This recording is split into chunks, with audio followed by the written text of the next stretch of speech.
Dear guests and lecturers of today, please take your seats in front. We shall start on time as we have live coverage.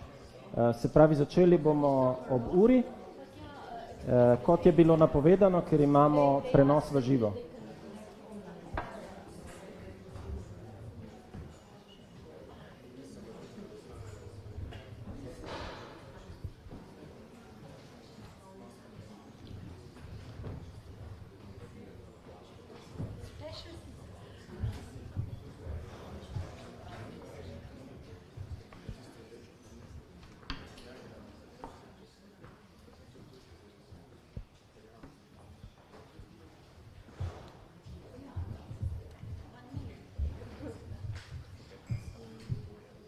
Tele ure se držimo, ne? Okay.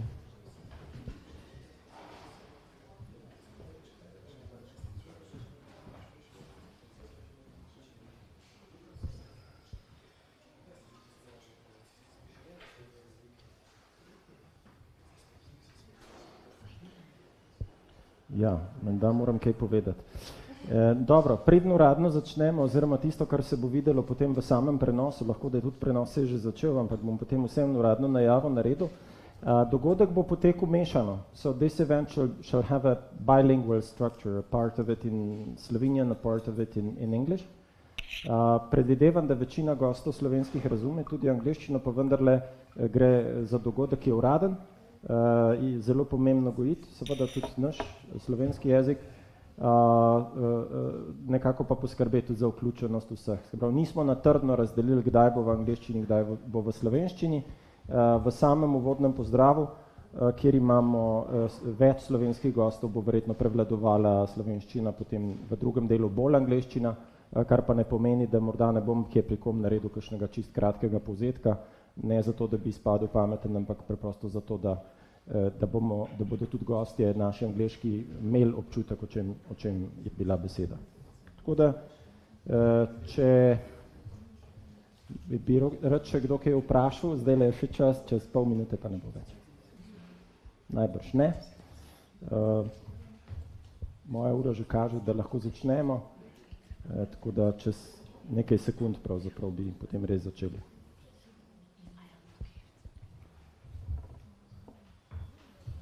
Okay. Hvala lepa.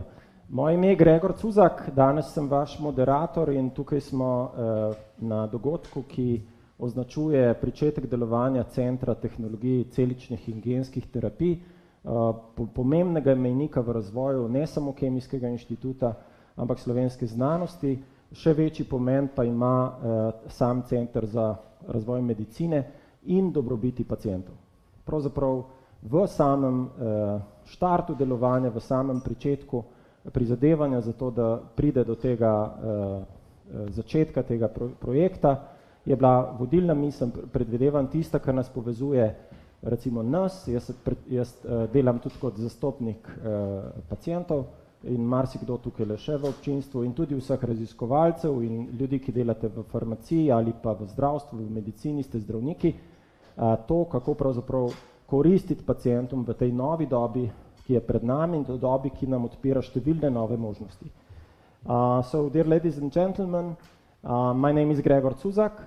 I am a patient representative. There are a few of us who are that, but I think everybody here is gathered on the basis of actually providing benefits to the patients in this new era of science.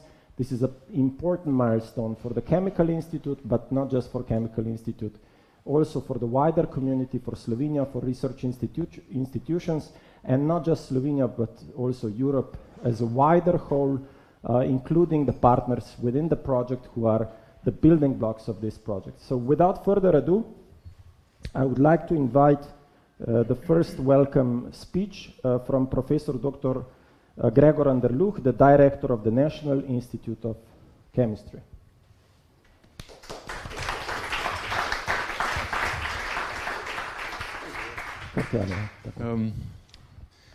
It will not be a speech, really, and it will be in Slovenian.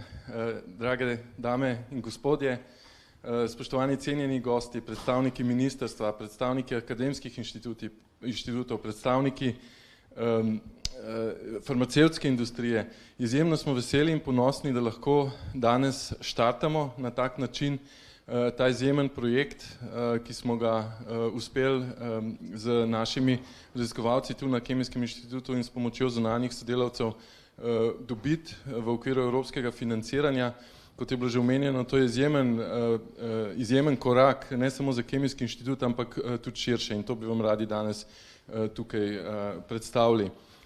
Zelo lepo vas pozdravljam, upam, da bodo poudarki, ki bodo danes v tem prvem dnevu te otvoritve in začetka projekta bili koristni. Slišali bomo veliko nekih poudarkov o tem, kako je to organizirano v drugih državah in veseli me, da s tem pomembnim korakom bomo zdaj eno tako zelo napredno infrastrukturo tudi pri nas lahko vzpostavili en tak center.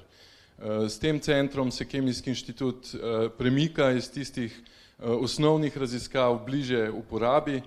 Tudi to je en od pomembnih korakov našega inštituta in zato je v naši strategiji to res zelo pomemben korak naprej.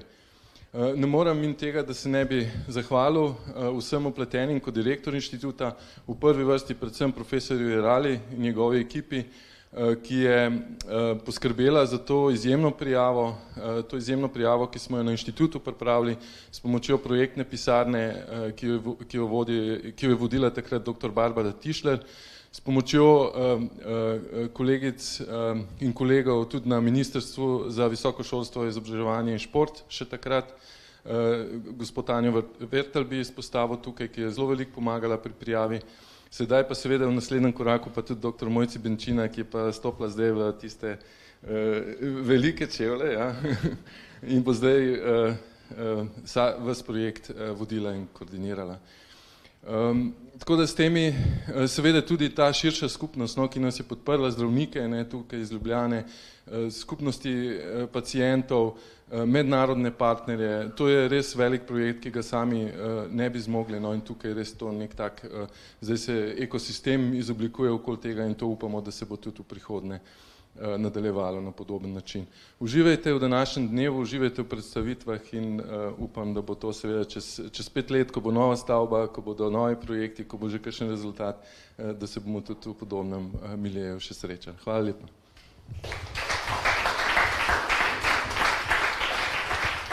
Thank you to Professor Anderluh. I would like to just emphasize one word that he used in his speech, which is ecosystem. He touched on it at the very end. A colleague of mine told me last week that business schools now teach a subject called leadership of ecosystems, which is not a top-down leadership, but it's a leadership within equal partners, especially if patients are included. This requires a lot of patience with patients. So please be patient with us. And again, without further ado, I would like to invite dr.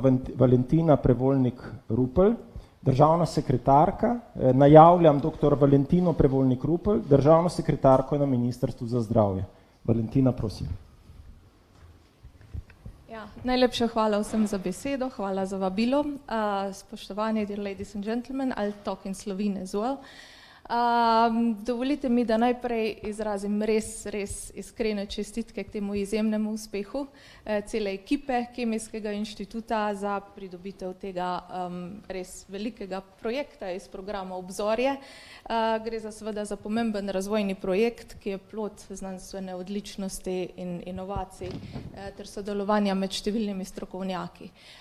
Tudi sama sem šele pred mesecem in pol prestopila iz raziskovalnih vod, delala sem na Inštitutu za ekonomska raziskovanja v državno upravo, tako da vem, kaj pomeni projekt iz programa Obzorje pridobiti in ga tudi voditi ter koordinirati, tako da vam želim vso srečo, dr. Benčina, to je res veliko delo. Predstavljam si tudi vaše veselje ob današnjem pridobljenem projektu in res iskrene čestitke.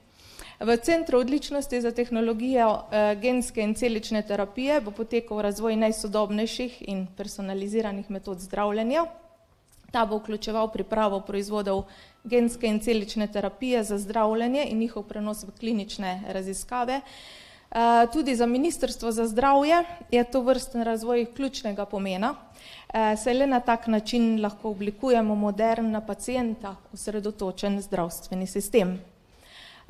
Če pogledate naše usmeritve zdravstvene politike za leti 2024 in 2025, ki smo jih ravno kar objavili, je to eden izmed naših ključnih usmeritev, se pravi na pacienta osredotočen zdravstveni sistem. Center odličnosti bo med drugim naslovil pomembno področje raka. V Sloveniji živi približno 120.000 oseb, ki so kadarkoli zboleli zaradi ene od oblik rakave bolezni. Rak ni ena sama bolezen, rakov je več kot 100 vrst in čeprav smo pri zdravljenju vedno boljši, je še vedno veliko vrst raka neozdravljivih ali težko ozdravljivih. Izjemen napredek na področju znanosti obeta, da bomo v prihodnjih letih znali pozdraviti vse več težko ozdravljivih rakavih bolezni. Prav napredni pristopi zdravljenja, kot sta genska in celična terapija, so izjemno učinkoviti zato, ker so ciljani. Prilagojeni so posameznim pacientom ali skupinam pacientov.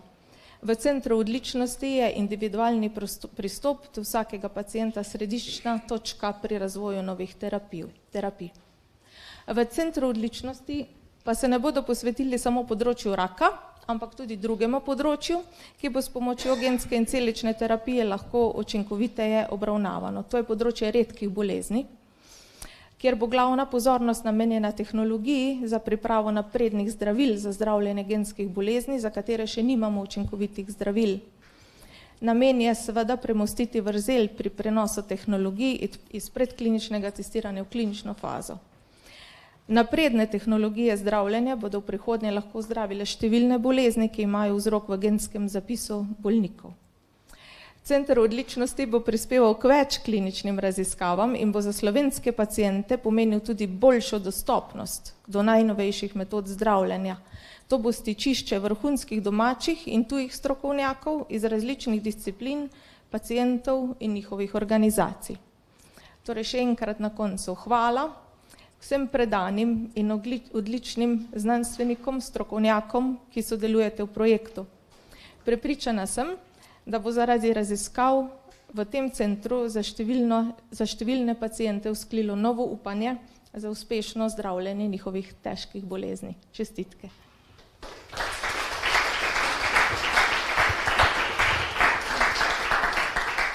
So the State Secretary emphasized the role of patients in the center, and this being a center of excellence for cell and gene therapies, it really is on the horizon of the Ministry of Health, which is really good news. What about the horizon of Ministry of Higher Education, Science and Innovation? Vabim na oder dr. Jureta Gašpariča, državnega sekretarja iz Ministrstva za visoko šolstvo, znanost in inovacije. Ne vem, če sem prav povedal naziv ministrstva. Prav ste povedali. Hvala lepa. Dear Director, ladies and gentlemen, I have my address prepared in English, but I shall follow your example and your two and say only a few words in Slovenian. But you may use it then afterwards. Drage kolegice, kolegi, ekipa Kemijskega inštituta, Gregor Roman, res sem v imenu ministrstva zelo vesel in ponosen, da sem danes tukaj. To je že, ali pa rekli šele drugi tovrsten teaming projekt, ki ga v tej državi imamo in je res odraz izvrstnega sodelovanja in pa predvsem predanosti vseh, ki so bili v ta projekt vključeni. Prvi vrsti seveda bi podaril inštitut, drugi vrsti moram podariti moje kolegice z ministrstva, takrat še MIZŠ, zdaj z Ministrstva za visoko šolstvo, znanost in inovacije, ki so ves čas stale ob strani temu projektu. Zdaj, načeloma stališča ministrstva velikih pomislekov pri tem projektu ni bilo. Financer, vse tisti, ki delno plača račun, vedno ima pomisleke pri vsakem projektu, naj se še kako dobro sliši, ampak prav velikih pomislekov pri tem projektu ni bilo. Iz več razlogov. Najprej zaradi tega, ker je napisano tukaj, to mi je zelo všeč tukaj od spode kot moto tega projekta. Most med biomedicinskimi raziskavami in njihovem prenosu do pacientov. Spravi zaradi tega, ker je zelo v ospredju transfer of knowledge.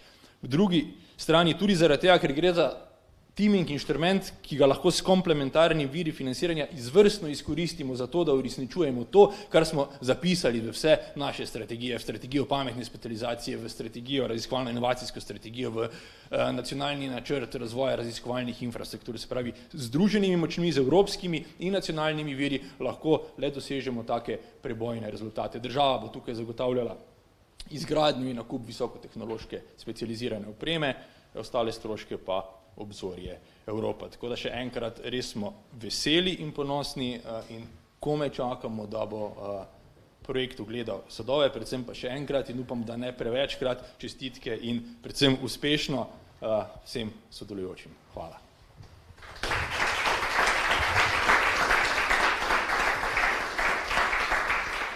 I will use the same trick as before. I pick a word and then I try to build on it. The word was bridge. All right? So the bridge between the research and application, some call it bench to bed.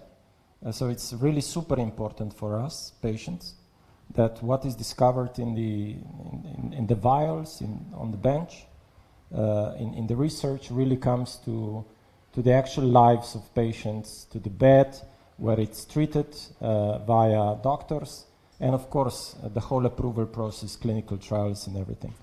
I'm sure it's a delight and pleasure, as expressed by the State Secretary, to support such excellent projects as this one looks at this moment, but it shall prove its validity in the next years. Zdaj bi pa k besedi povabil doktorja Sama Zvera, vodjo kliničnega oddelka za hematologijo v kliničnem centru Ljubljana. Hvala. So, license to Slovin. Prosim. Okay. Dobar dan. Tukaj sem že kar nekajkrat, tako da se počutim domače, tudi hlajenje ste zrihtali. Mi je pa vedno zadovoljstvo sam priti, ker vidim zelo veliko ljudi, ki jih res spoštujem, ki so mnogo pametnejši kot jaz, ki jim je znanost bila položena v zibko. Meni jaz, kar se znanosti tiče, bolj tako, Ampak, kar pa znam, je pa na preprost način to videti, kam to paše, tako delo. In kolega Sever, ki je vse to, kar jaz nisem, tako da se nekaj dopolnjujeva, in je opozoril to leta 17, 6 let nazaj. Od takrat naprej se trudimo za ta projekt in danes smo tukaj, ker mi si obetamo korist za naše bolnike. In to ni treba biti preveč pameten. Zdravljenja, o katerih govorimo in ki bodo dostopna s tem projektom, ki se začenja, so danes stanejo za posameznika ranga $500 000.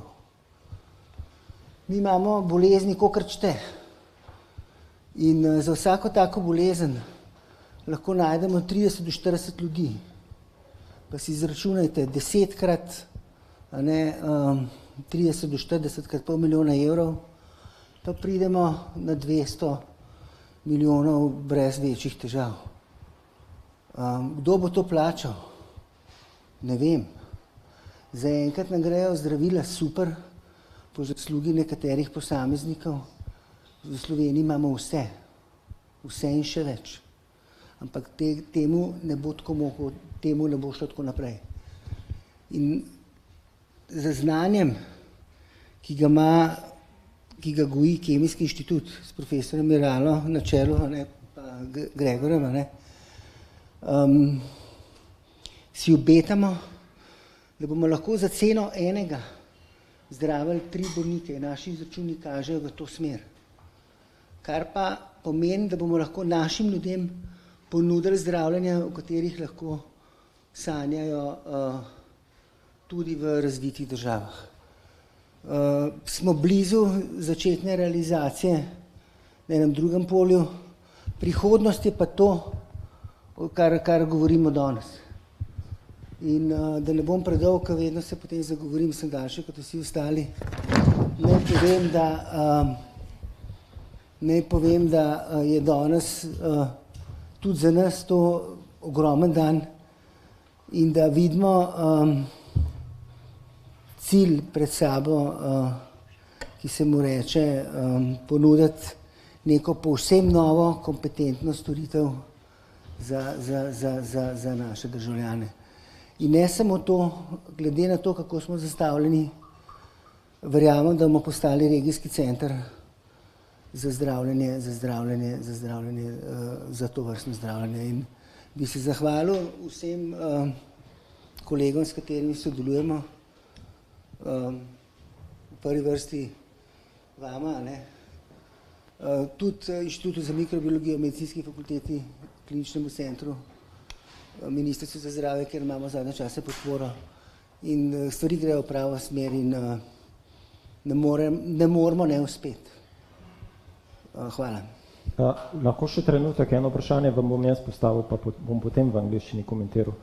Nazadnje, ko smo se srečali tukaj, ravno v tem prostoru, ste povedali, da za razvoj terapije, na kateri delate, kjer, pri kateri bo ta center, kot razumem, tudi sodeloval, da ste pripravljeni iti na kosilo tudi s hudičem. Ali ste bili na tem kosilu s hudičem in kakšen je rezultat tega? Dobro, to je prispodoba. Je pa res, da ko enkrat stvar je v denarju, jaz sem ponovadi konkreten, ne ovinkarim, stvar je v denarju in ko enkrat toliko denarja noter držaženega pride vse mogoče ljudi naokrog. Meni je v čast in ponos, da nihče v našem delovnem krožku ni vzel centa nikoli za svoj žep. Da imamo čiste roke, stvari so pregledne narejene.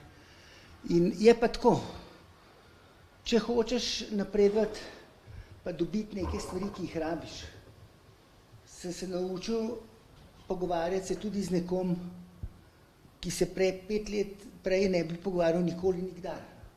Zdaj me ni problem, ker vem, da je v ozadju nek višji cilj.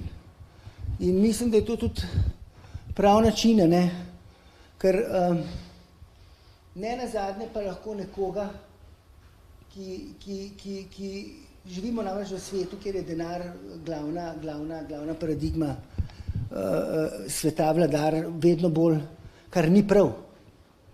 In pozabljamo na tisto, kar delajo tukaj ljudje, na tisto človeško komponento, ki nam jo dokončno izbrisal ali pa zameglil še COVID na vse to. In dajmo spet postati ljudje. In mislim, da taki projekti ne samo, da nam se strani znanosti odpirajo vrata, ampak nam odpirajo vrata tudi nazaj v eno humano sfero. Ja. Hvala.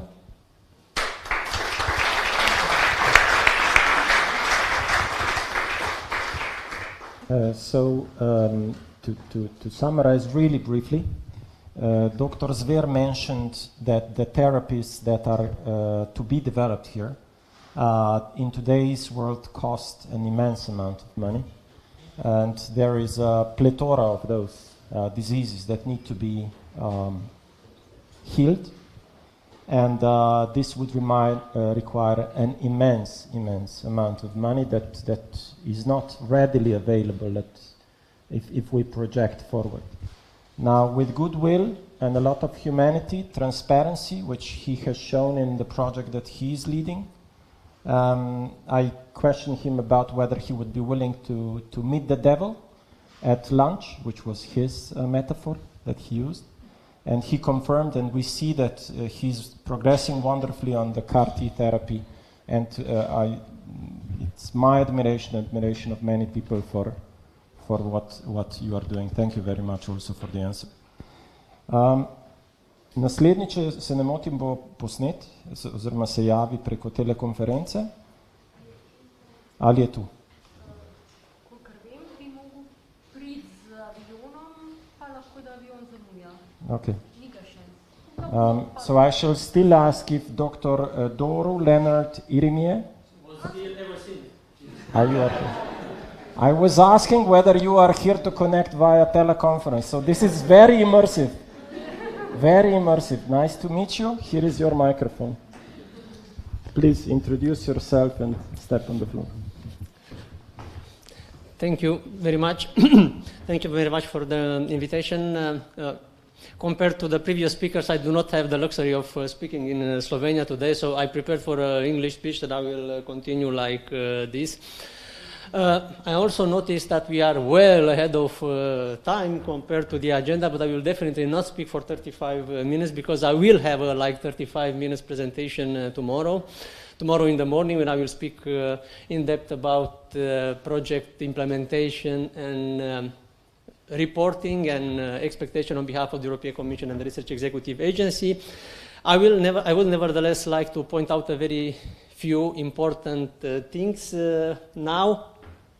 So first and foremost, congratulations for the success with launching this project. Also, thank you very much for the project team that was very cooperative and efficient during GAP stage. There has been a number of changes done for a number of reasons. We will develop on this tomorrow during GAP, so I'm glad that we completed this exercise in a very smooth fashion. So also, once again, congratulations for this, because with the move from Horizon 2020 to Horizon Europe, teaming instrument has become more competitive, and this is the third call organized for the teaming instrument, and this was the most competitive by far. So in 2 stages, call 115 proposal received. At stage 1, 32 were invited to submit a full proposal in stage 2, of which 12 have been selected to be funded. 4 additional ones have been included in the reserve list, of which 1 more in the meantime has also been invited to GAP. So there will be 13. Adding 13 to 10 remaining from the first call to 14 from the second call, that makes very selective number of 37 teaming projects running now, launched during the 3 calls. With regard to the teaming instrument, as you will know, widening program has been introduced first in Horizon 2020. That was in basically 8 years ago, has been introduced. And it was supposed to bridge the gap between lower performing and higher performing countries. And as you will know, teaming action is the flagship action of this program. Projects are generally large size. They are in the range of 15 million EU grant, to which at least 15 million complementary funding is expected.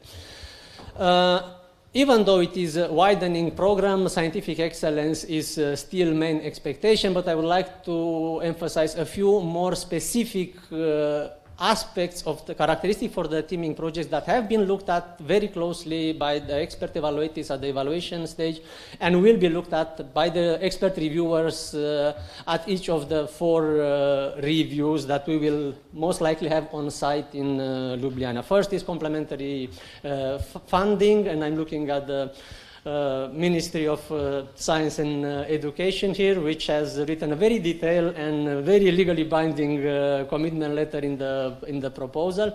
So this is something that will be checked in detail, and I trust it will be delivered given the positive experience with other teaming projects in the country. The second issue is international recruitment. I have already seen the proposals that we are targeting at least 20 full-time researchers based on international advertising, so this is something that will be looked at as well during the following time. Autonomy, also noticed in the proposal, in the description of action now in the project document, that the intention is to establish independent private entity, as actually done by other running teaming projects of Slovenia. And I think this is also working towards this autonomy, whether in terms of setting research agenda, administration, hiring personnel. This is very much welcome. And last but not least, the sustainability. As you will know, the grant will end in 7 years, and then the centers of excellence are expected to run by themselves, to stay on their own feet. We do not know yet how does this work in practice, because now we are closing basically the teaming projects resulting from the first call 2016-17. And in this regard, as you will know, there is a teaming club meeting in Isola on the 28th and 29th September. I trust you have already registered this issue of sustainability, how teaming projects, centers of excellence, in fact, will perform once EU grant is closed, will be discussed in depth there. One more thing to mention on feedback to policy. We will require every now and then for you to fill in a number of questionnaires which will go very often beyond ticking some boxes. This is not just to do item list. It is something that we do use in our feedback to policymaker, which is DGRTD in the European Commission, because as you may have noticed, the widening program and the teaming action has undergone a number of significant changes from the first call until now. And these changes are actually based on this bilateral dialogue between the parties to the grant agreement. So I think this will be it for the moment. I will talk a hell lot more tomorrow. Thanks again for the warm welcome in Ljubljana, warm on all accounts, and looking forward to hearing from the project partners, if I got correctly from the agenda. Thanks again.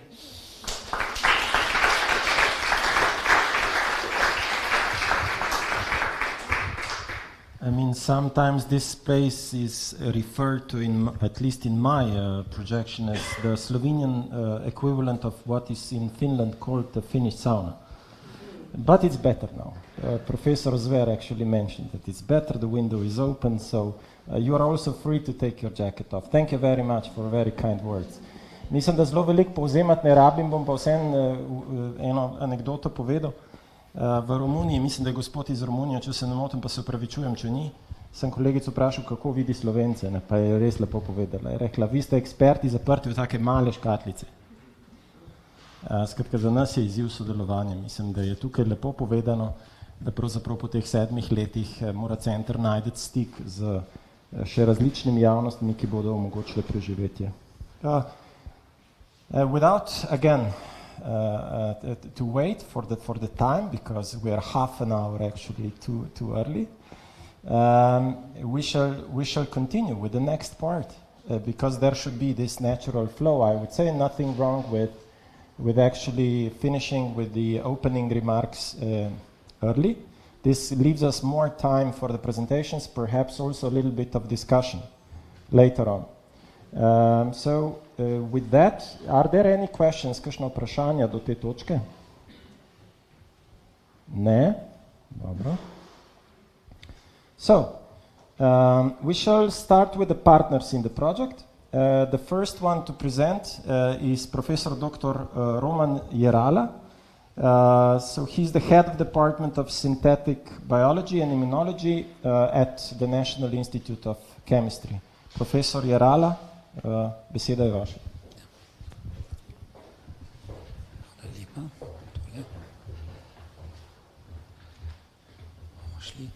Lepo pozdravljeni, gospod državni sekretar, direktor, spoštovani gostje, dragi prijatelji in kolegi.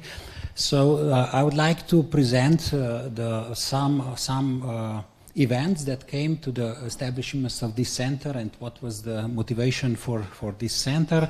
So at the beginning, of course, I have to start with statement that we live in really exciting times, particularly in terms of science and in terms of life sciences. because there have been many, I should use the word revolutionary developments in the last decade or so, that really made the abilities of researchers in life sciences with capabilities that I never dreamed of, and many others even less. The first advance is, of course, the genome sequences, the amount of information that we have available. We know the underlying cause, the mutations of many different diseases, which is making, of course, this much better, so we don't play in the dark, but we really see what is the underlying cause.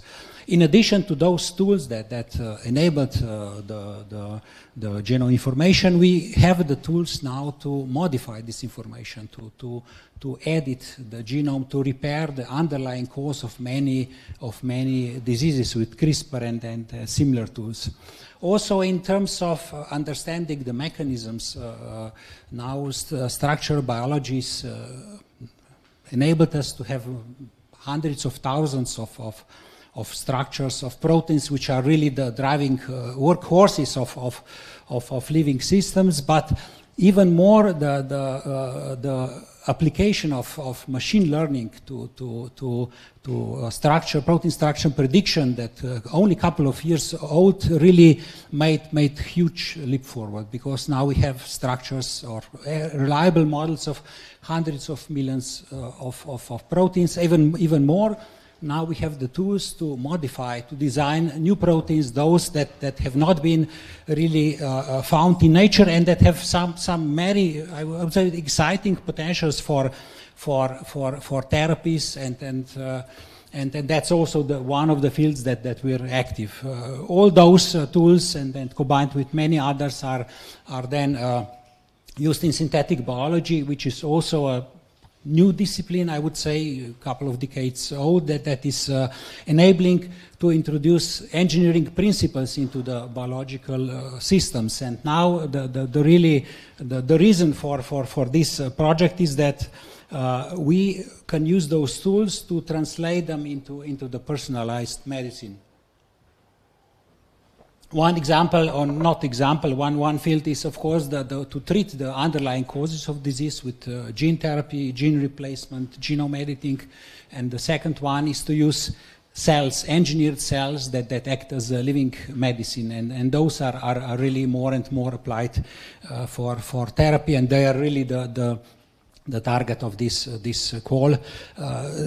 Pharmaceutical therapy used to be limited to the small molecules, and there was a big revolution of biological drugs, and now the third pillar is being established based on gene and cell therapy that is becoming more and more powerful and targeted for individual patients, and we can address now diseases that have never been possible to be addressed before. So let's look at our expertise at National Institute of Chemistry. So I can say that we really cover the whole range from atoms to the whole to molecules. So we have the expertise and instrumentation as well, from molecular modeling, protein design to structure determination using cryo-electron microscopy. We have a range of biophysical instruments and techniques to characterize individual molecules or interactions of those molecules. We have the tools of molecular and synthetic biology and genetics to modify the code, the genome. We have the tools of cell biology to analyze, manipulate cells, but also deliver different drugs, such as using lipid nanoparticles. And also we have the in-house, in vivo experimental, I would say excellent, small, but quite sophisticated facility, which enables us to test this before going to patients, and to use it on different disease models, and to analyze the effect of those therapies. We can also say that one of the reasons is that we had some recognition for excellence for two advanced ERC grants in this area, and also one so far proof of the concept projects. And we have developed several diverse technologies in synthetic biology that could be potentially translated for clinics. I won't go into details in each of them, but there are different tools that enable modular sort of engineering principle modification, improvement of the efficiency of activation of certain genes, faster response than used to be with the technology SPOC or member. We can achieve a response within minutes rather than hours as transcription regulation. We can regulate cellular properties based on humanized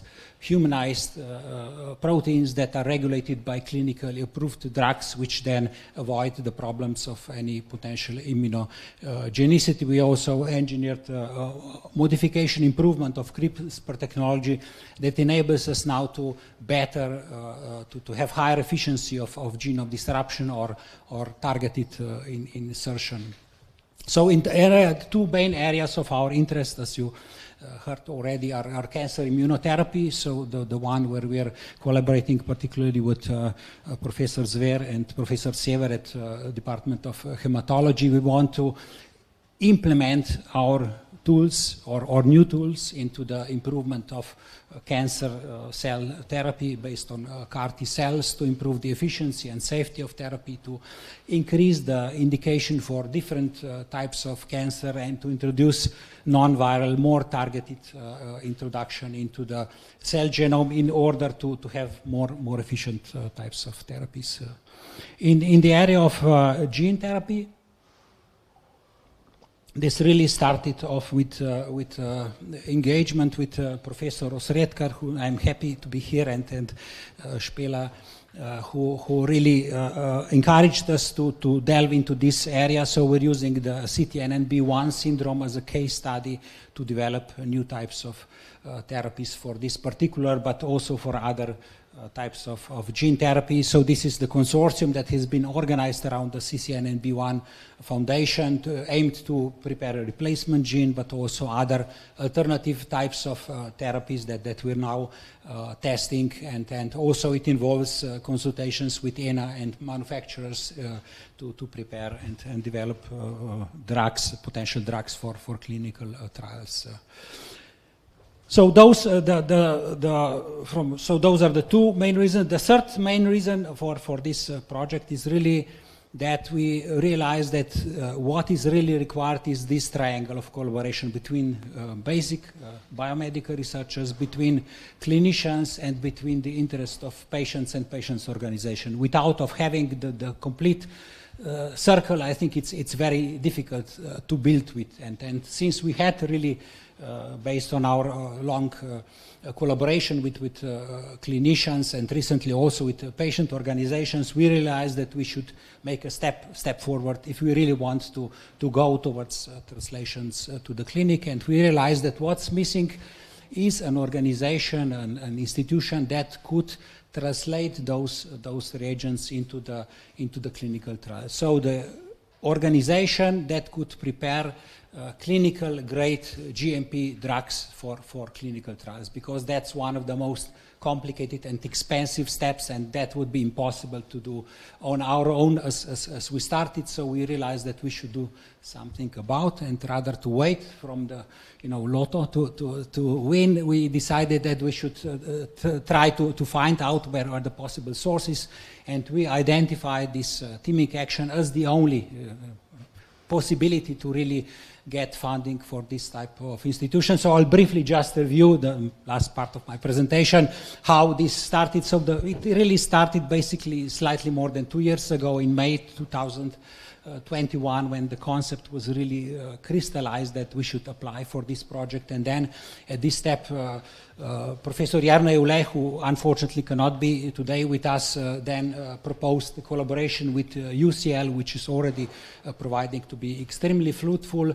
And then, as we heard before, it was quite competitive. We are very pleased to come over the first phase, and then in the second phase, it's really the key role of Mojca Benčina, who attracted additional partners, and I'm really happy that we have really nice, very nice collaborative partners, and December 22 we are really very ecstatic to get this funding, and I'm really very eager to start this project, and I hope we'll be able to fulfill the promises. It's not an easy task, the real work will start, but with this type of team, I'm sure that I'm confident that we'll be successful. I'd like to thank to the people who really contributed to the success of this proposal. So people at National Institute of Chemistry, I couldn't list all of them, but those that are most important, also with support of the leadership from the Institute of Chemistry, the Ministry of Science Education, our clinical partners, and also patient organizations. And I'd like to thank you for your attention.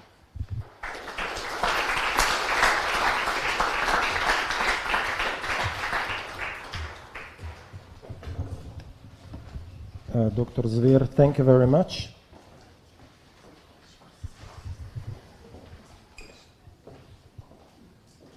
Mislim, da v slovenščino prav zelo veliko ni potrebno prevajati. Okay, there will be a question. I thought if my name is here, I have the privilege to ask a question. You do? Yeah. So really impressive, as you know. I'm really impressed about the technologies you have and the centers you set up. The most tricky part I find always, and we have also a patient representative here, so actually I'm curious about the chats you had, and we have the same, I would say, challenge in the Netherlands. At which stage and to what part involve the patients? Did you have any thoughts about this? Because I'm hematologist by training, so we have a very vulnerable patient population. They have all different skills. What's your approach? I mean, patients are involved in many ways. In the first place, they're the driving force, the motivation to do this. But in just the formal, we'll include the patients in the leadership of this organization. We'll involve patients' organization in some committees. After all, as we heard, the amount of funding to develop each therapy is quite big. So there are big, important decisions, and of course, at this stage. Besides the scientists, where we can tell what's feasible or not, there will be also clinicians that will tell from their view, and also patient organizations what's really the challenges, the goals. They will help us set the goals, because we can tell honestly, we cannot promise to fill huge number of different diseases, but the goal is really to develop platforms that could be applied not just for a single disease, but the same next time for next disease. It should be much cheaper and much faster. And maybe to the moderator, and also what not you only ask from the center here, but also from the expert partners. I have my mic, thank you. Yes, thank you very much, and this question really puts us in front, I would say. So patient organizations in Slovenia have been here since 60s, 70s, 80s. They were never connected into one umbrella association. My interest in patient organizations came from the fact that I was interested in digital health since 2013, and my first invitation to patient organizations to participate in a digital health event, which I organized, was in 2016. I realized how much they are not up to what we expect using, iPhones and internet, etc. Actually, still today, in many extents, when I invite patients to a conference we have next year, next Thursday, many of the patients don't respond to the question, please apply via this Google form. It's an anathema to them. So it's also even a further anathema, so not a topic to discuss the science behind the medicines. But you will always find certain very progressive patients, such as Spela, who was mentioned here, basically creating a genetic medicine for her son, and you will, in the patients, you will always find there is an argument we had before whether patients are always uneducated. Not at all, because all of us are patients at a certain point of time. With the patients, it's very important that you find an organization that is very I would say, pristine, transparent, and driven by the goal, which is not, let's say, money or a position or something like that, but which is driven by a certain need, usually coming from the families, coming from the relatives. So that's an important point. How to distinguish this? So it's important that these patient associations or patient organizations are true to their nature. Let's put it like that. And that comes through trust. You can't fake trust in the long run. You can put it in small bouts, you know, pretend that you're a dolphin and, you know, put on your fins and try to swim, but you're not a dolphin. And that's the point. You have to find the right ones. Professor Zver touched upon that a little bit. We have to find just partners who are willing to participate. In that sense, patient organizations are the best partners you can get. I can vouch for that, I'm sure. Thank you. Please. I believe that, you know, patients are kind of kings in our kingdom, if we consider also doctors being within. And I believe that they must know about themselves equal like we know about them, because they're the one who will decide whether to follow our instructions or not. And in order to decide, they must know everything. So sometimes it will take you 10 minutes to achieve this level. On another occasion, 3 hours. Doesn't matter. We have to talk, and we have to respect them, and we have, as a doctors, we have to consider the fact that they are those who will decide. And speaking of these therapies, about, let's say, cards are excellent, have excellent learning kind of curves. Let's say put elementary school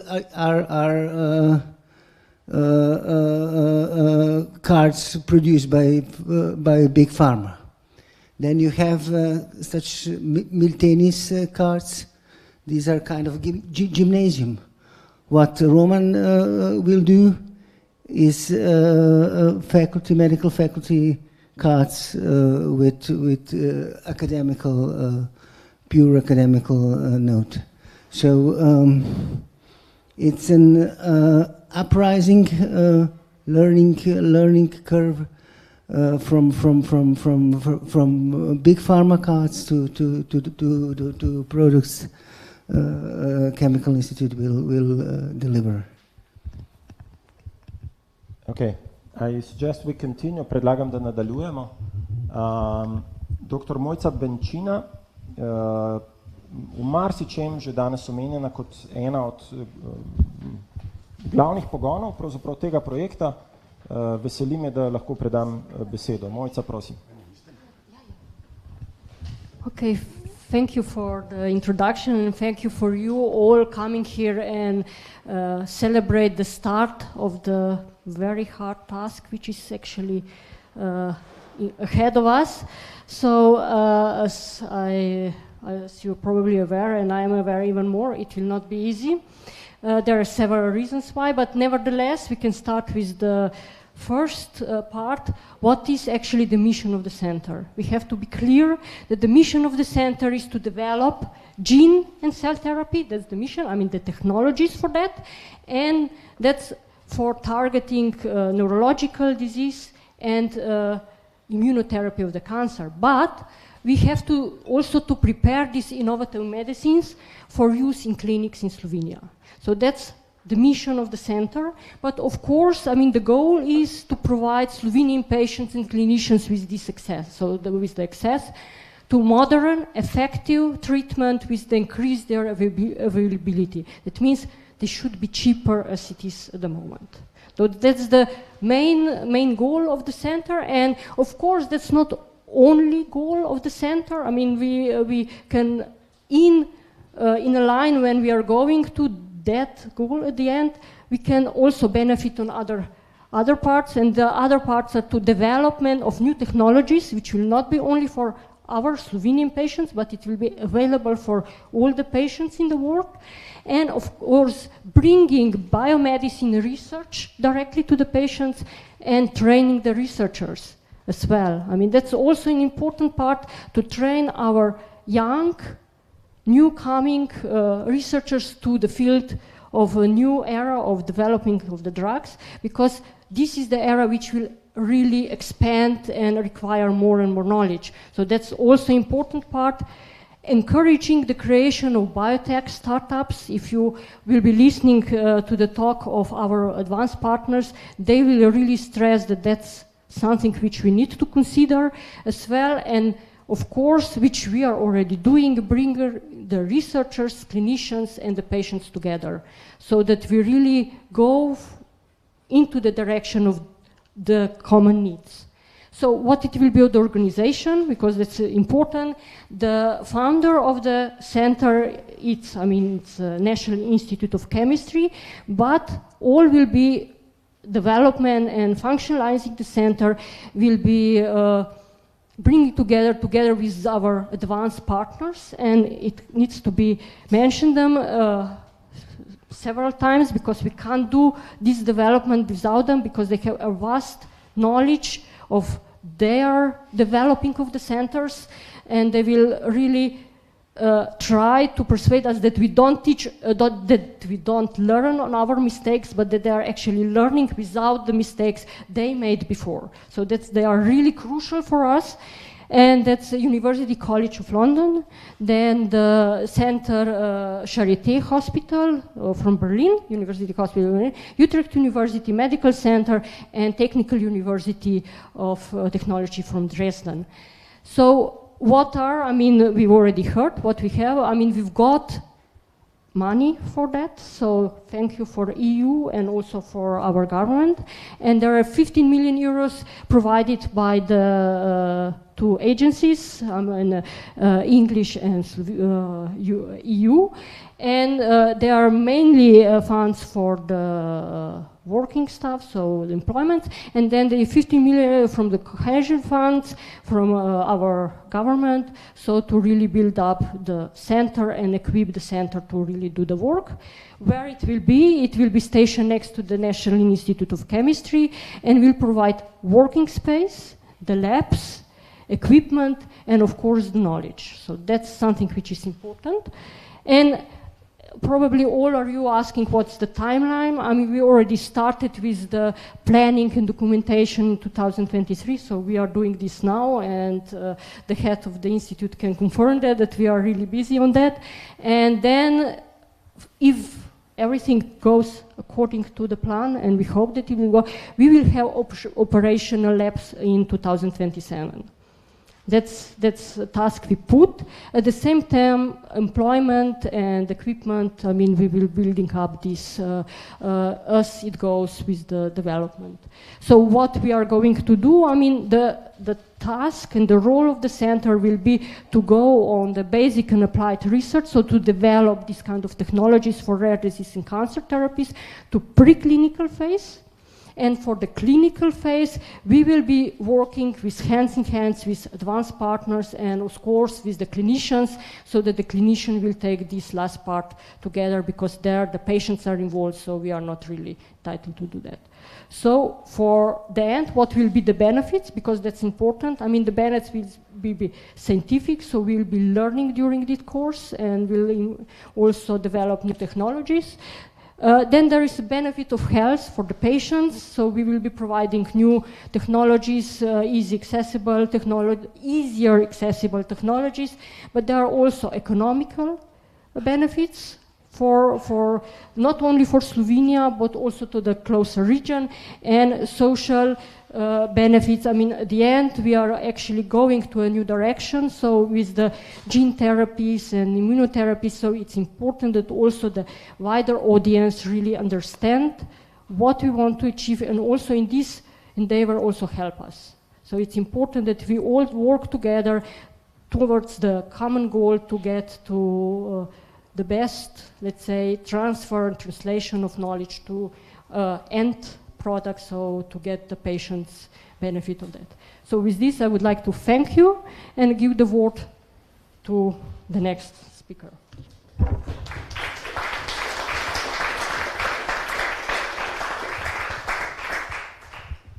Mojca, hvala. Bi kar nadaljeval. So I would like to invite Dr. Jane Kinghorn, Director of the Translational Research Office at the University College London. If I understand correctly, this is the bridge that we were referring to earlier today, sometimes also referred to as the mechanism that should drive the TRL low digits to the higher digits, towards the TRL 8 and 9 and so on. So please, Dr. Kinghorn, the floor is yours. Thank you very much. I just wanted to start off by saying how delighted I am to be here, finally, after what seems quite a long time from the initial discussions 2 years ago. And I'd just like to thank Roman and Mojca and the wider team here for your perseverance over those 2 years, and the hard work that you've put in to achieve one of these grants is amazing, and you should be congratulated on the efforts that have been put in. Of course, now the hard work continues.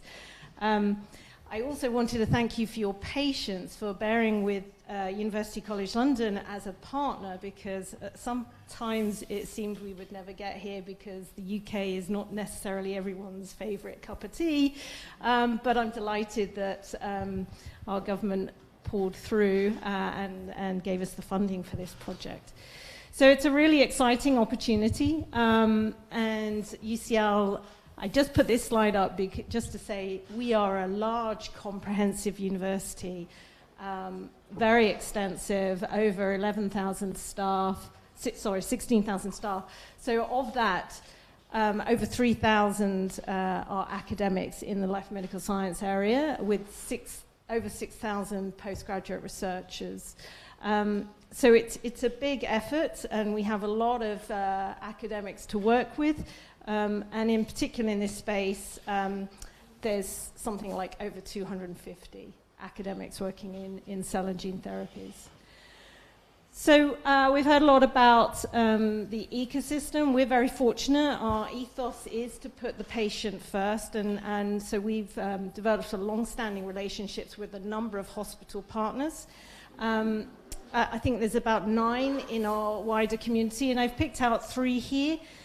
Which is Great Ormond Street Hospital. So that's linked to our Institute of Child Health. So we go from the early stages of life right through to UCLH, which is a comprehensive medical hospital that covers all ages and all disease areas.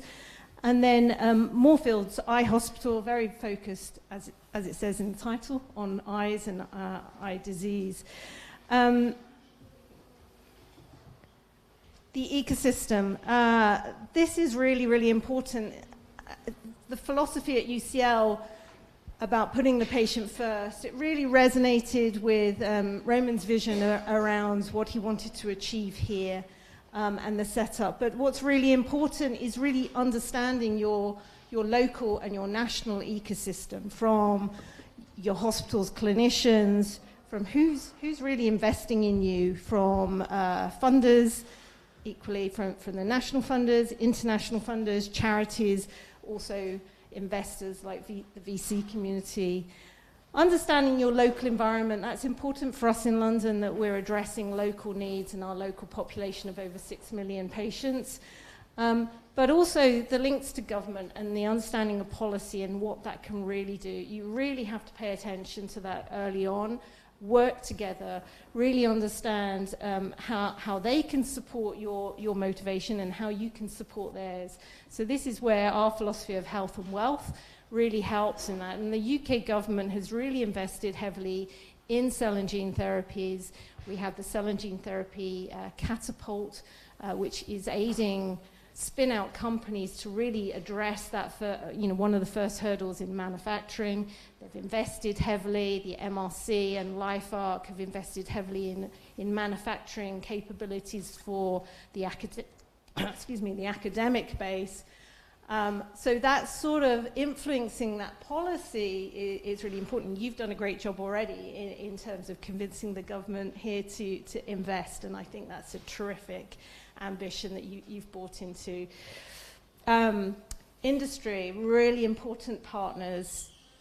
Translation is, I say it all the time, is a team sport, and no one single organization can achieve what we all want to achieve, which is impact in the society that we live in, impact for our patients. And industry, some academics still view them as a bit of a dirty word, but actually in order to progress products to the market, they are a really valuable partner because they do share their knowledge and know-how and help you overcome those later stages in terms of getting marketing approval through. But first and foremost, patients and public. So I'm really delighted that you've got patient representation right at the heart of the centre, proposed centre, because it's incredible. Unless you understand their particular needs, you're going to be developing things that perhaps aren't so important for the patients to be addressed. So really important to see them at the centre of everything. Okay, this is my last slide. So as I said, UCL is a large organisation with a large number of researchers in this field. The Translation Research Office, I joined UCL in 2009, and we started with three people. We're a large team now of 17 people. And really we're out there trying to identify new projects, talk to the research base to understand their aims and ambitions and exactly how far they have taken their technology, and really help them navigate the complicated ecosystem within UCL, but also make partnerships with external organizations to help them progress their science. So in those first early steps, we've got some mechanisms to really help incentivize academics to work with us and also to identify those first early projects. And we call that, we have some early career research funding, which is about £10,000. That's to aid the early career researchers in getting their first grant and progressing along the translational pathway. And we see this as a talent pipeline. So this is an incentive for us to identify the talent that's out there and help them along that pathway and nurture that. This then feeds into our pilot data scheme, and that's about £75,000. It's about enough money for 1 year's project to take a TRL level 2 stage project to maybe a TRL level 3 or 4. And this is really important funding in order for us to build the product pipeline. And then that allows us to begin to work with those people to help them understand the development path. And then it helps us untap public funding. So the figures here are all for the cell and gene therapy pipeline. So to date, we've managed to help academics raise over £115 million of public funding. 6.7 million of that has come from industry. So at this early stage, industry are interested, but most of it comes from the public funding route. We've then taken those projects. We've supported 73 cell and gene therapy projects in the last 10 to 12 years, and we have 32 projects that are currently active.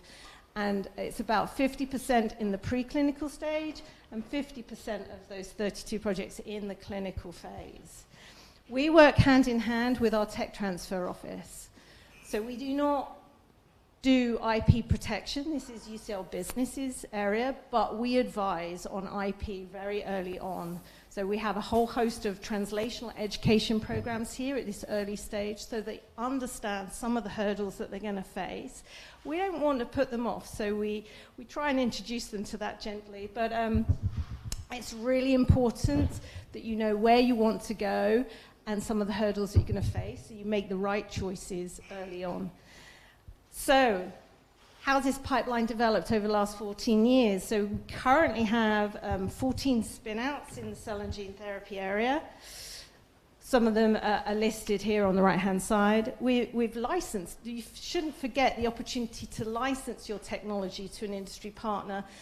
And this is a particular point in case. In 2013, we licensed a technology to BioMarine for haemophilia, and that's recently, last few months, got approval by the FDA. It's called Roctavian. We will begin to see some financial return from that now, but you can see that's taken 10 years of collaborative work with BioMarine to get to that point. So it's not a quick process, but by having support mechanisms and learning from one another, we can help try and speed that up. And that's why we're delighted. We hope to learn from our partners here at the National Institute of Chemistry, our partners in Utrecht and Charity, and we hope to share our knowledge as well. So thank you very much.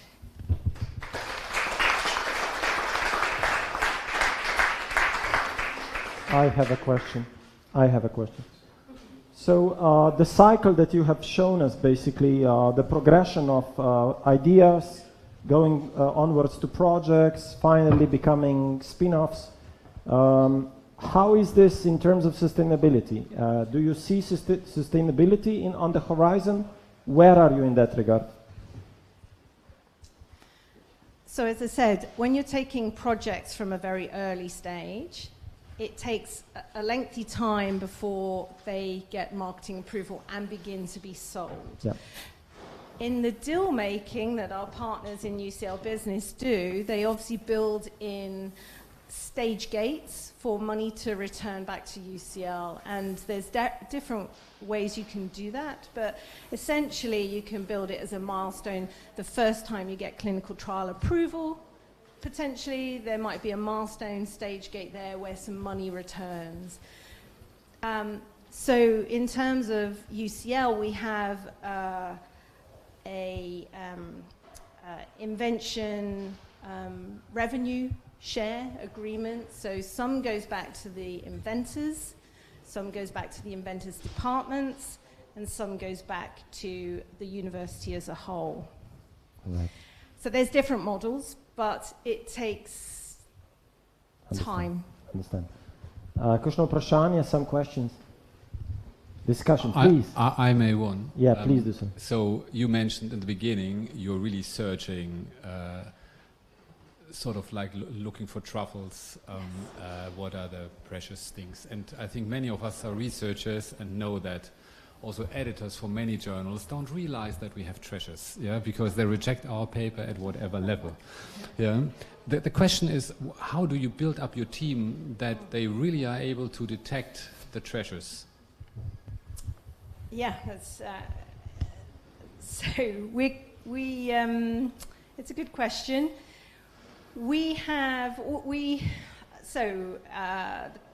Myself and a number of the original team had our training in industry. So I left after doing my PhD and joined pharma.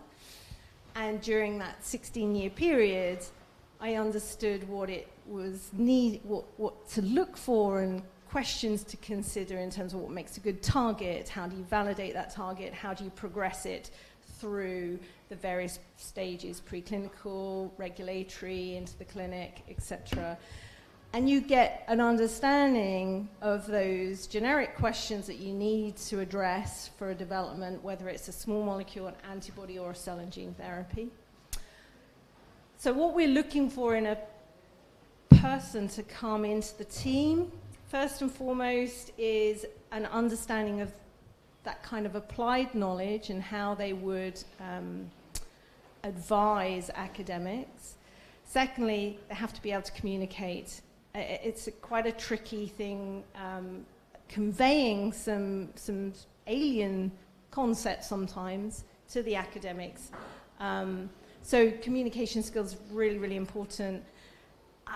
sometimes it's hit and miss. Sometimes we don't employ the best people and they find it difficult to be able to talk to an academic and think, okay, you've got something there. But on the whole, we look for people that can actually converse. So I always start, well, tell me about your research.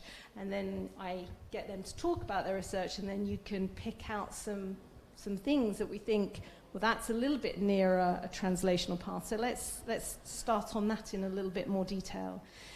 It takes a lot of time. You need to go and meet busy academics according to their timetable.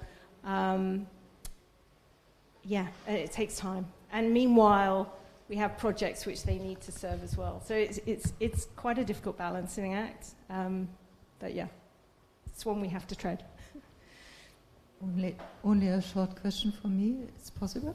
I mean, this is the table of professors, so you should be asking. They are just doctors there, so I observed actually the difference. So please, Professor, do. Yeah. Okay.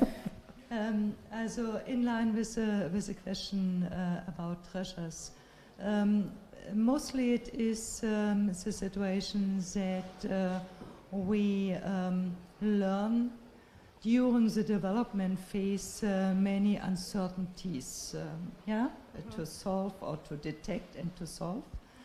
And sometimes it is a very risky project we are dealing with, because we cannot expect what will be happen with the patient. We cannot expect the side effects, neither the short nor the long lasting. And how you communicate this with the physicians, and most importantly with the VC, because the most important point is that we see, at least in Europe, is not very willing to go in high-risk projects and have a good feeling for this kind of treasures we at the end earn.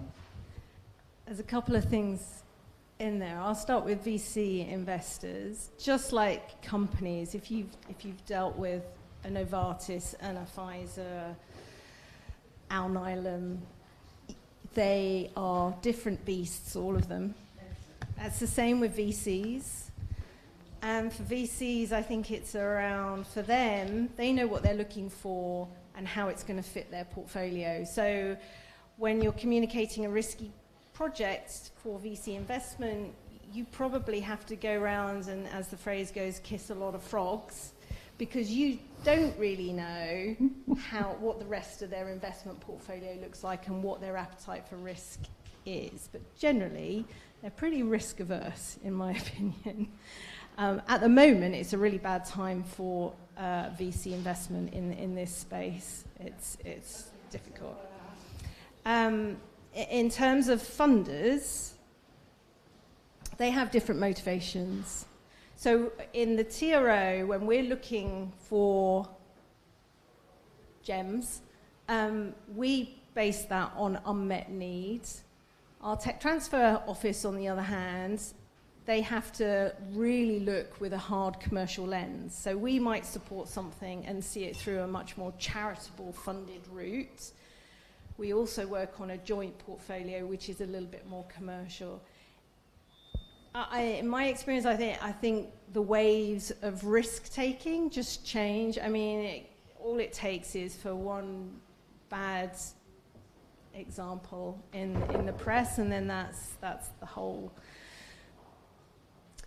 that's the whole field put back a little bit further. But on the other side, we're seeing some amazing advances, and the potential of these is really being pushed by the patients, and that's why they're so important. We have a question in the audience. Please introduce yourself. So, GP Shavo from UCL as well.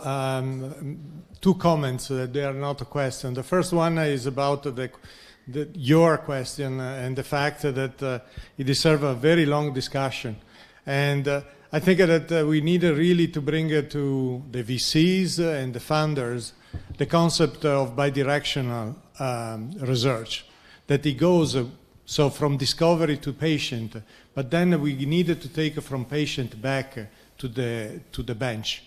because clearly we have one element of uncertainty that may progress. I'm working in the neurological space, so we are roughly 20 years behind cancer.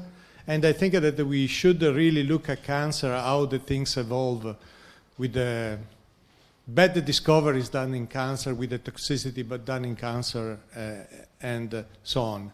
But I would like to add to the presentation of Jane by providing an additional bonus that the UCL can provide, which is the diversity. So I think that we in the UK have invested quite a lot in diversity of patient, in diversity of a collection of genetic data. And we can really bring the added bonus of diversity to Slovenia. Because I think that one of the problem of the unplanned discoveries is when we go to the patient, is the diversity of the patient that we treat. And I think that we may have done progress in that direction that we can bring to the consortium and to teaming. Thank you very much. I suggest we continue with the next speaker. This is Professor Dr. Jürgen Kubal from the University Medical Center in Utrecht. If I need to correct my pronunciation, please do so now. That's perfect. Thank you so much. Thank you. And I'm thrilled for multiple reasons being here. So first of all, when I entered the center, I saw it's an institute of chemistry, and most don't know. My dad is chemist and was working his whole life at a university, so it was a flashback, me waiting in the car for him coming back from work. The second one is access, because you said access is very important, and I'm active since more than 10 years in the EBMT, first in the board, now I'm chair of the Legal and Regulatory Affairs Committee, where access of advanced therapies is one of our major goals. And when I saw the request of you, to be honest, I quickly checked your science, which was excellent, and the country, and this was a perfect match. So I'm really happy that you invited us. And the third one is a very simple one. When I just had food, I had a Wiener Schnitzel. Yeah. And this reminded me of how close our cultural connection is. Yeah. And I think these are what these grants are about in Europe, in particular in these difficult times, that we remind us where we are coming from and that we connect and try to really work together. So I will talk about the cell and gel therapy programs at the UMC Utrecht. I have a couple of relevant conflicts of interest. You can see also on our webpage, and we will see also later. I have for sure too many slides, but luckily some of the speakers were not too long, so I will steal 5 minutes if I'm allowed. And first I will go on our research focus. And 15 years ago, when I left the United States, I was really thinking what's the best thing I could do as a young postdoc when I went to the Netherlands. And I started just out of the blue because I was impressed by some papers coming out about gamma delta T cells, that I will work on about gamma delta T cells, a cell even most immunologists do not know very well.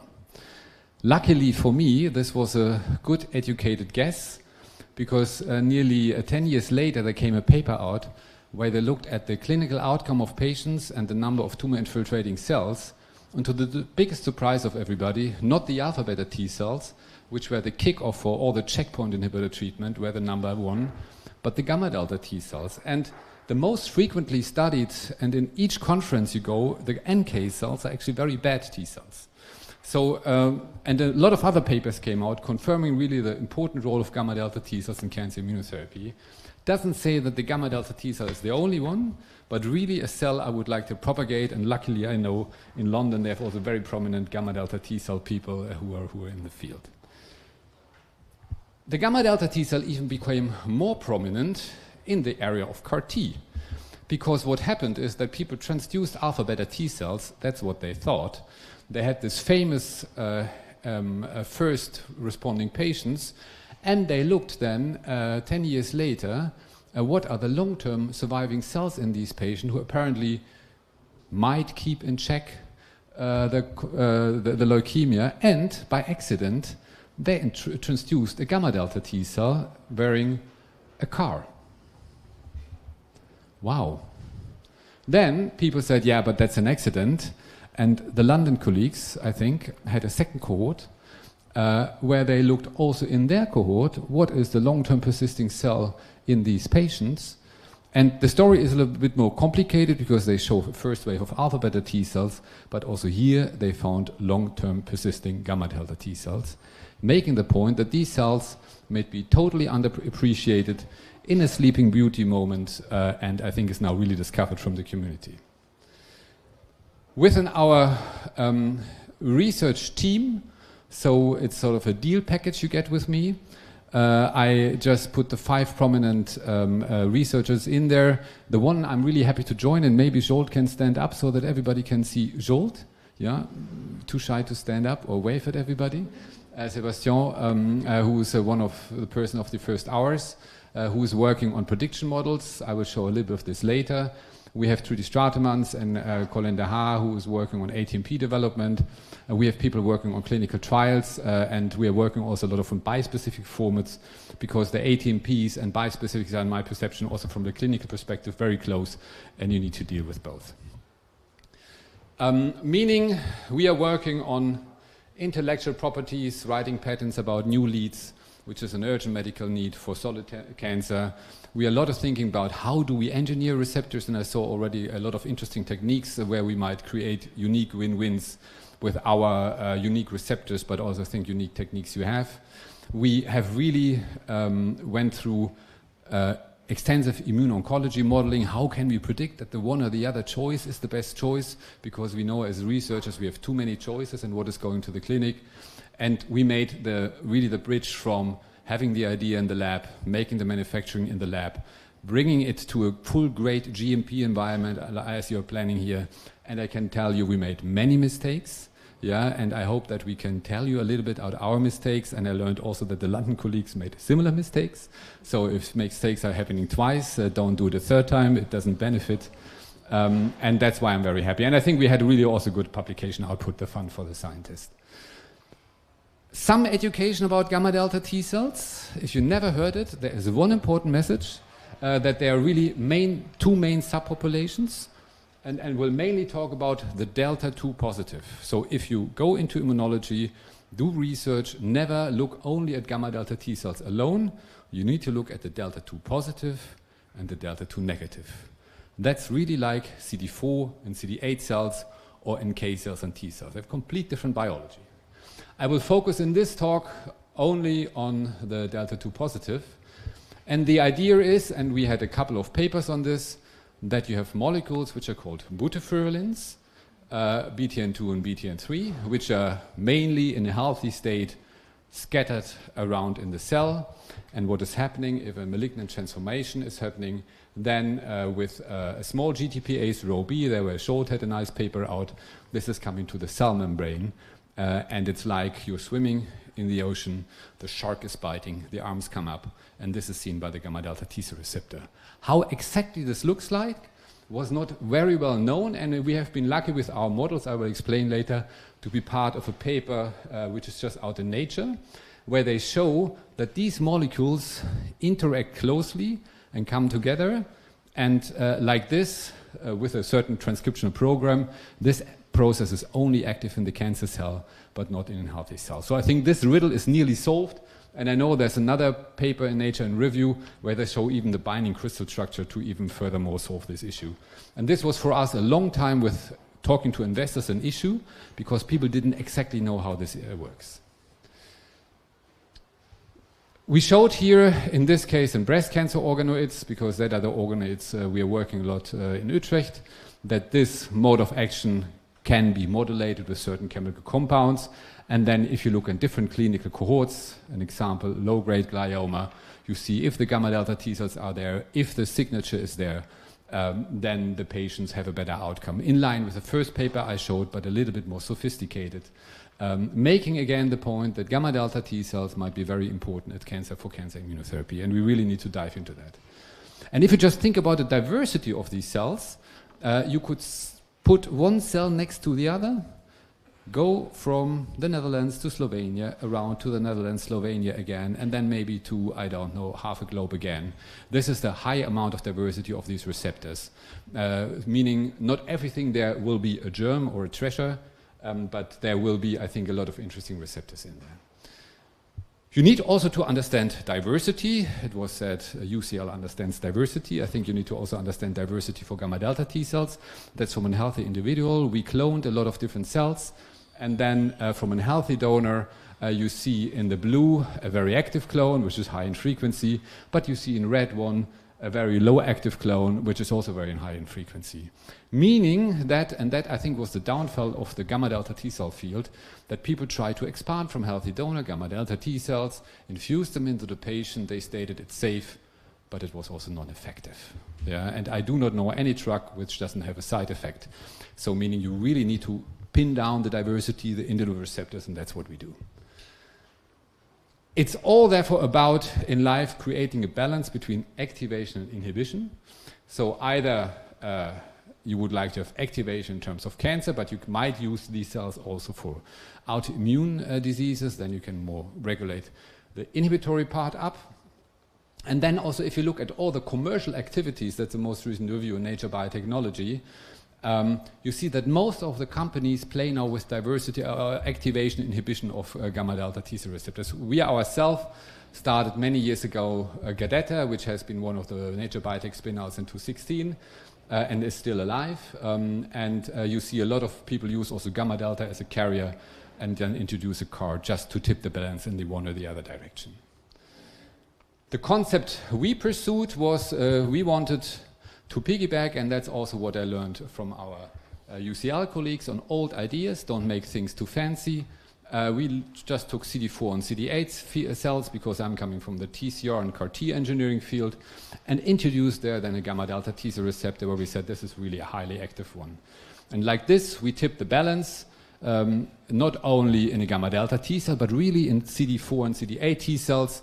We take this innate receptor out of its normal environment. And to simplify this, because usually if I make a scientific talk, then later people say, well, I didn't get it, so I tried in an easy way. Imagine about a gamma delta T cell receptor. It's a very active compound, but it's in a desert.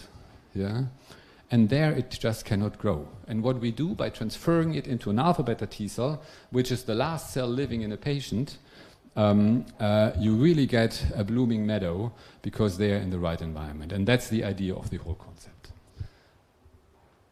This took us many, many years. This was when after I came to Utrecht, I think the first key publication on the receptors, on the concept. We then changed the lead because we had a better receptor.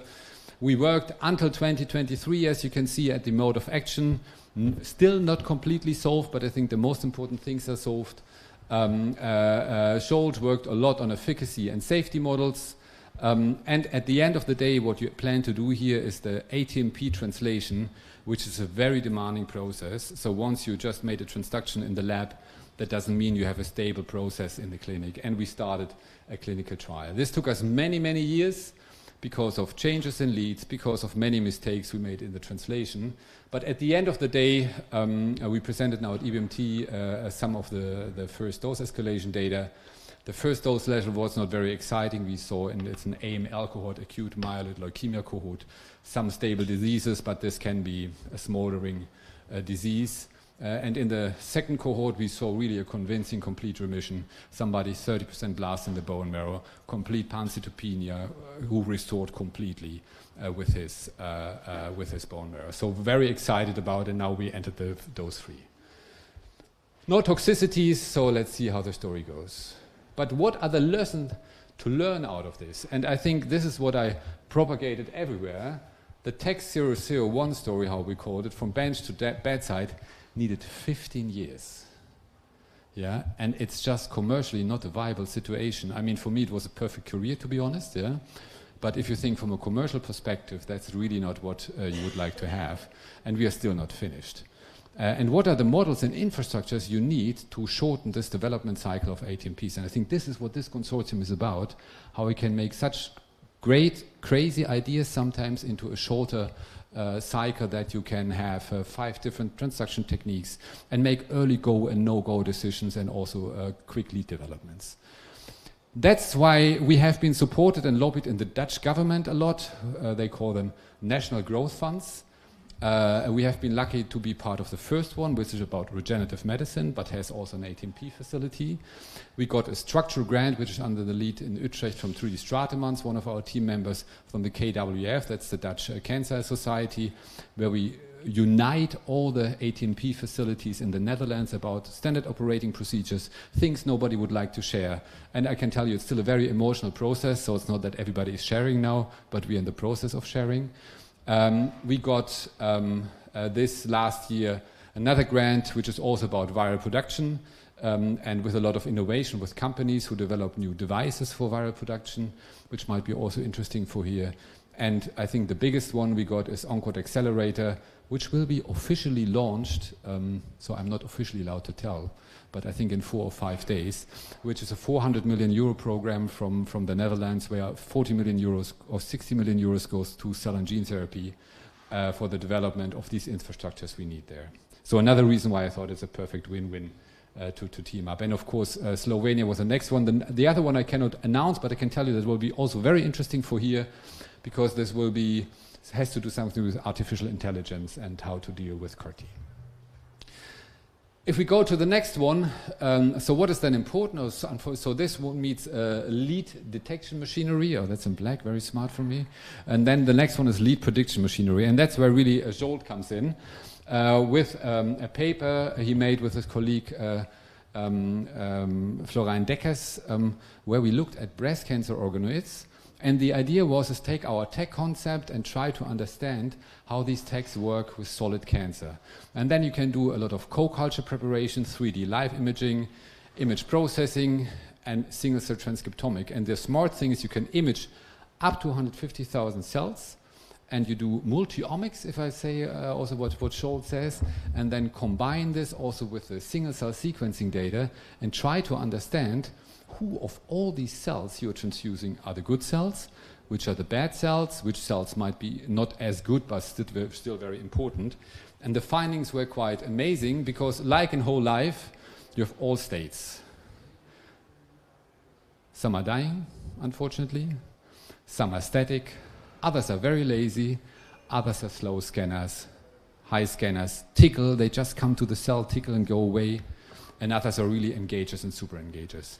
And the question is, which composition of this product you need? So we infuse CAR-T and think that's one product, but that's not true. That's a million diversity of a product. And the product changes also between the patients. And really understanding how this works is important. And just one glimpse how we dived into this, and I hope this works now. So you see in the yellow, it's a breast cancer organoids, 2030 organoid from a patient. The purple one, a bluish one, is the tech, the engineered cell. And then if you look at this one cell, it's docking to these whole tumors. And this is about hours. And is then spreading its tentacles around this tumor and is slowly biting into the tumor. And as it slowly gets red, is really eating up the whole tumor mass.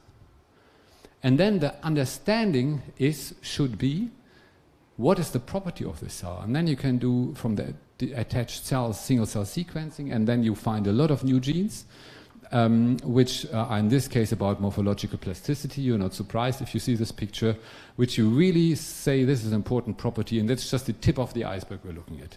Another paper now nearly accepted, hopefully, in Nature Immunology, where we show how we can tip the balance, that it goes to the one or the other right, and I think this is exactly maybe also tools which might be very interesting depending on the choices you are doing here. This is the picture of the different cells in this example. So we have the text, that's the concept I described. We have a WT1 TCR, which is not the London, but the Seattle WT1 TCR, and a CAR-T, and just compared the profiles. And the nutshell is a CAR-T frequently dies, we know this, but is very hyperactive. A TCR is a slow scanner, but also super engager sometimes. And you need to tip the balance somewhere in between. And finding this and having all the choices, therefore I said also the CD19 CAR-T is nice, but that's just the tip of the iceberg. If you would like to be innovative, you need to be somewhere in the middle, and we have a lot of tools to make it in the middle. Potential future here, for example, thinking about CAR-Gs, where gamma deltas are carriers, but I mean, this can go in every direction we are thinking of. The most important one is then ATMP optimization. How do you make your drug? And I think the colleagues from London, ourselves, we have similar approaches where we have biofabrication because it's linked to regenerative medicine, and also the GMP simulation facility under the leadership from Trudy Stratemans, and the GMP production facility under the leadership of Colin Dahar. And the idea, the center part of this is a GMP simulation facility, which hopefully makes it quicker to go from the lab to the clinic. And the question is, what is this? So basically, it's exact same equipment as in the GMP clean room. You have there the interface between researchers and the specialists and other experts, because they're completely different, speaking two different languages. If a researcher thinks I just take another medium because the other one is not available, it's a major change from a GMP perspective. Yeah, and these different worlds need to be connected, and we believe that this efficiently allows the translation from clinic to the clinic, and I heard from the London colleagues they made the same experience. And you can also do all the documentation at a way much lower price because you do not need to pay the clean room price. There we provide then trained and qualified personnel, and I think that's also an idea that might be interesting to link to the idea here. We have special tech transfer processes. For example, we are participating, maybe you've seen a paper about tumor-infiltrating lymphocytes from our colleagues from John Haanen for melanoma patients, which is getting into ensured treatment for patients, where we participate in the production process. We develop a lot of analytical methods, and of course the GMP compliant documentation. We have all these folders of documentation you need just to make one product. And then the other people in the clinic asked, why does it take so long? Just because they don't understand. And I think really bringing this understanding to the clinicians, to also your authorities, and I was really thrilled that so many authorities were showing up here, because you really need to have also some stamina to go through this through, but it's really worthwhile. Because it really makes a change. I mean, in the Netherlands, just as a clinical example, CAR-T was approved by EMA, but not paid by the insurance companies, and it has a 30% survival benefit long-term for patients. So basically 20 to 30% of Dutch patients died because they didn't have access. And I think, to my best knowledge, the same is happening also here. Because you don't have access, you lose 20-30% of young patients, of young ALL patients, which could be otherwise easily treated. So therefore, I'm even more happy that this is happening. So take-home message is gamma delta T cells are the new black in cancer therapy. That's not from me, that's from this review, but I think it's really interesting. Understanding cellular receptor diversity is key. Targeting innate immune receptors is really interesting, but the challenge is in safety and efficacy testing. So we have to have smart models like mouse models, 3D models. And I think it's worth the challenge. We saw a complete response of an idea I had 15 years ago, just now. But you really need to work on the speed on the technology transfer. Brings me to thanking a whole team. Scholt, who's here, Trudy, Dennis, Monique de Witte is another one, and of course a whole team working on this stuff. Thank you for having us and inviting us.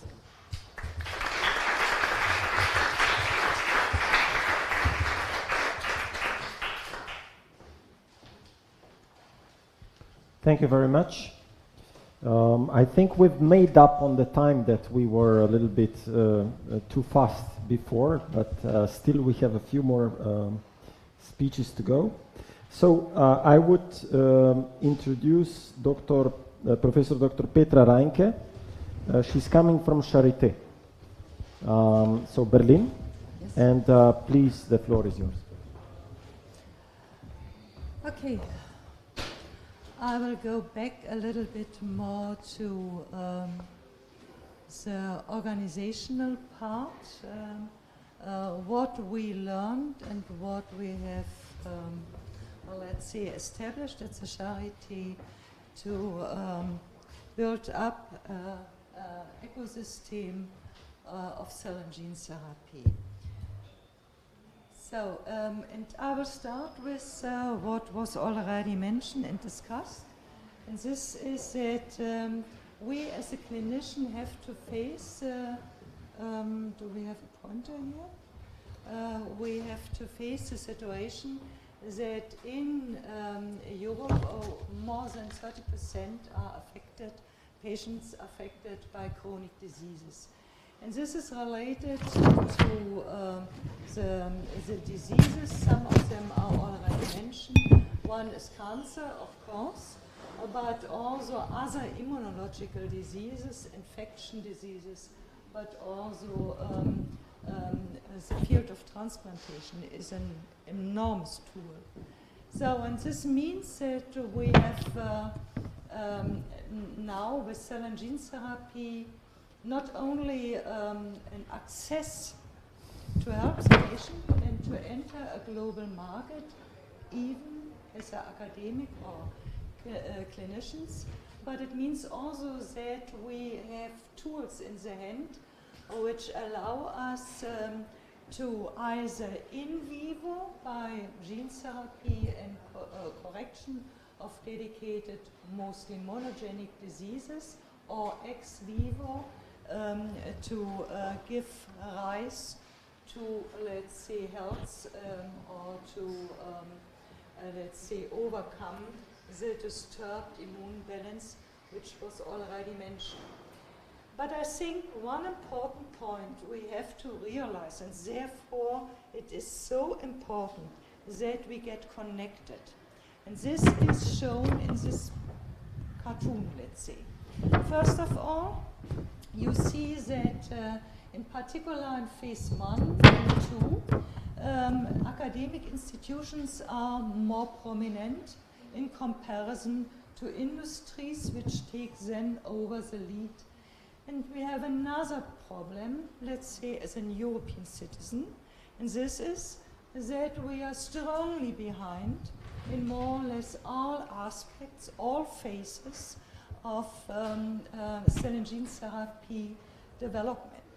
And this is not only the point that we lose the affordability and all the things like that for our patient. Of course, I'm a clinician. I think this is, for me, the major driver. But we lose also knowledge and so in technology development. And by the way, whatever we discuss here, yeah, Jürgen, everything is related to a close connection between biology and technology. Without appropriate technology, we will not have any kind of knowledge, but also no any possibility to translate something to something meaningful, either in the diagnostic or in the therapy. So, and with this in mind, we at the Charité start several years ago to develop, let's say, our translational hub for cell and gene therapy. And based on the expertise we have at the Charité, a little bit different. We focus on products for supporting endogenous regeneration, on biomedical products, also tissue and cell combinations, and of course gene editing of monogenic diseases and tumor therapies. But one point is quite clear, it was mentioned by Jürgen, manufacturing is a crucial point. How you manufacture and how you characterize the patient on one hand, because mostly we start with autologous products and not with allogenic or IPS-driven or whatever. This is the future, this is what everybody, in particular from the industry, is expecting, to make something off the shelf, yeah? But for regulatory aspects, we have to start with autologous products, which means, per definition, it is a diverse product, because you cannot combine your product coming from you and coming from me, yeah? We are in many aspects different. So, and therefore biomarker, whatever biomarker in general means, but biomarker development and application is one important point. It is not the case that biomarker at any time help us to can be used in a clinic as a stratificator, which is normally, if you look up proposals, what the researchers saying and applying for. It is more a matter to understand the biology from the patient, from the product, and how it works in the patient at the end. And you spoke shortly about regulation and EMA and regulatory aspects. We have several manufacturing authorizations. So for phase 1 to A to B, products mostly developed by our own. Yeah. So, and I can tell you the first product we developed. This is not only a matter of time, it's also a matter of documentation. And we had for the first, only one, which is not related to all renewals you have to do. It was 5-kilometer paperwork. And only for getting an approval for the blood. This is the source we are working with, not leukapheresis also, but we focus on blood. It took us 3 years to get the approval, and it took us, this is only 13% of our wound production process, and we end up with a height of documentation like the Eiffelturm. Yeah? So to get an impression, what does it mean at the end to start with a clinical trial? So our government, in particular our Wissenschaftsrat, Council of Research, we can translate this, was fine with our concept. We get 30 million for building up a new GMP facility, which is around 10 clean rooms. And the intention of our center is early phase IITs, speed up, of course, transdisciplinary, this is what also was mentioned, and transdisciplinary, I will come back shortly, to develop innovative technology and in a scalable, cost-effective way, to develop manufacturing standards and cell product analysis, and this means we have to cooperate with everybody. And this is a cartoon showing you what we mean with, let's say, transdisciplinarity. At the end, very slow, we have a discovery team, we have an enabling and technology development team, and we have the clinician. And what we have established is a joint project team dedicated to each product which is of interest for a dedicated indication. And we have defined, which is also not easy, I have to say, different go and no-go checkpoints at different stages towards the clinical trial. And it was also mentioned here the aspect of refined translation, to have this kind of iterative improvement. So because if you come up with a new ATMP, whatever it is, for whatever the indication is, academia take over mostly the whole pipeline part, and we can do it on an academic GMP production, on a hospital GMP production, or we can go to a CMO and take all processes over, make something easier, but it is not the case. But at the end, we want to have the product for the patient, for all patients in need available. And here we have, let's say, two ways.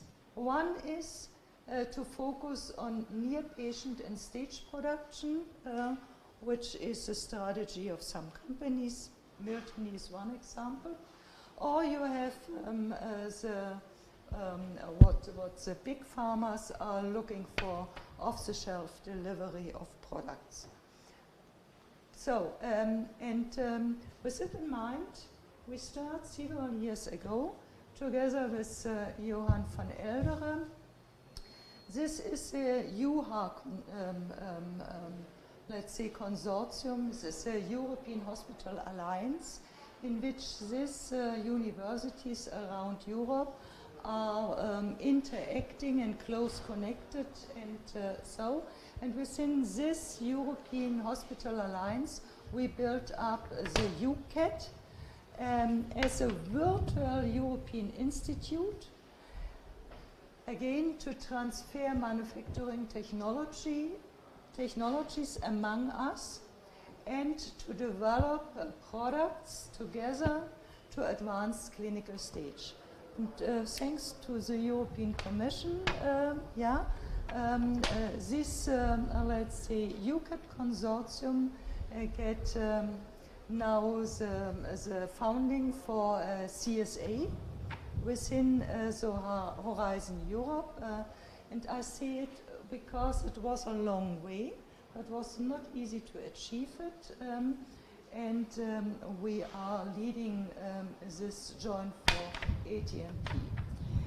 And I think to not only to say how good we are, but to convince you that we are able to set the right points also regarding networking, because networking is everybody is speaking about, but in most cases it is not really a network, because everybody is claiming their own interest and looking only, let's say, to have the money for their own interest. But for us, for me, networking is more. It's really to build up infrastructure globally, at least in Europe, and focusing, of course, on different medical needs and aspects. And this is what we have established. We are leading, and here we are, luckily, I have to say, really luckily, partner in this kind of widening program. And I can promise that we do our best to help with our knowledge. This is very brief what our expertise are. Our expertise is related to enhanced targeting of cell therapies. It means redirecting of specificity. Homing aspects play an important role. Do the cells really home to the targets they have to go? And the lasting intratissue functionality, because mostly the cells come in an unfriendly environment, which means in inflamed area. It is even the case in cancer, so that you have at least a local, mostly also a systemic inflammation, which target the cells you prepare outside. The second point is, of course, the viral vector gene editing or vector-free. We are focusing, as you know, you visit us already, more or less on the non-viral vector gene editing strategies. How you enrich the cells, this was a topic of Jürgen already. Yeah, and you can be sure that you never get a pure product. Yeah, this will not be, but you have to be as sure as possible. And this is also technology related, that your sorting strategy is really convincing you that you have the majority of the right cells you want to have in your product in place. Expansion strategy and of course single cell analysis, and Jürgen already mentioned the importance of preclinical models, and here I think organoids are already mentioned, and human organ on the chip is also one point. So this is more or less my last slide, because I think this is also a message towards the European Commissioner or Commission. For me it is not only an honor and a privilege to be here a partner, it is also one of the best dissemination strategies we can have, because in all EU consortia you have a huge part of dissemination. Yeah? So, but this is indeed dissemination, because we help to setting up GMP facility, we help in innovation, yeah? We provide contact with the regulatory authorities, which is very helpful. You can make a lot of mistakes and turns with them. I think we have you more than we, experience with industry and VC, which is of importance with respect to the sustainability.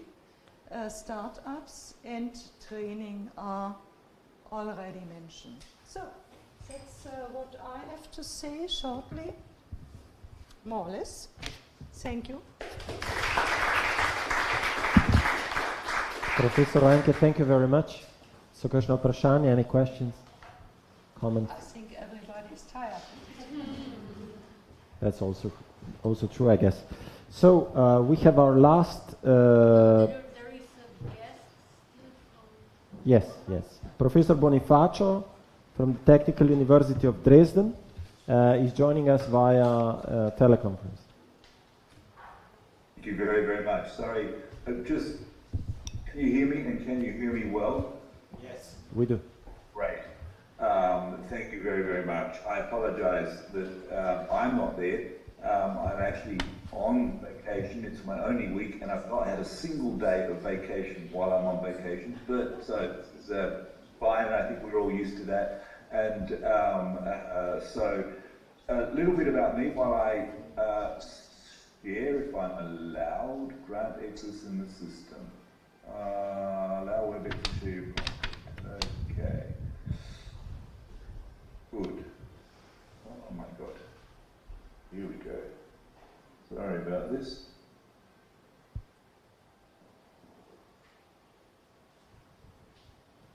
Let's see. Okay. Later. Let me see.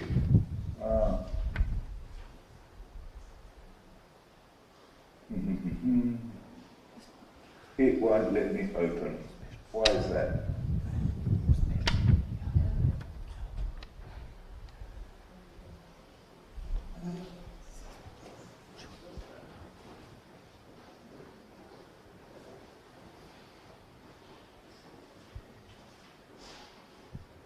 Because it's told me that I need to get out of WebEx in order to do that. I don't understand why.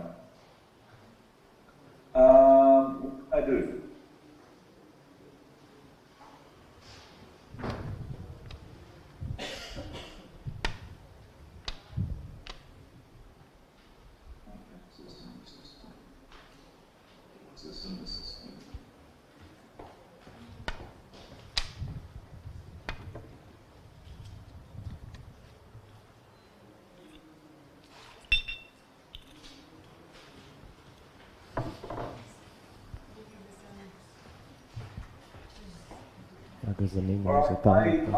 I really can't open this, and I'm not sure what to do. There is a chance, Professor Bonifacio, perhaps we can continue with Tanja Španić, We try to figure out what happened, and you present in the end. Is that an option for you? I only have another 30 minutes, and then I can't present anymore. Understand.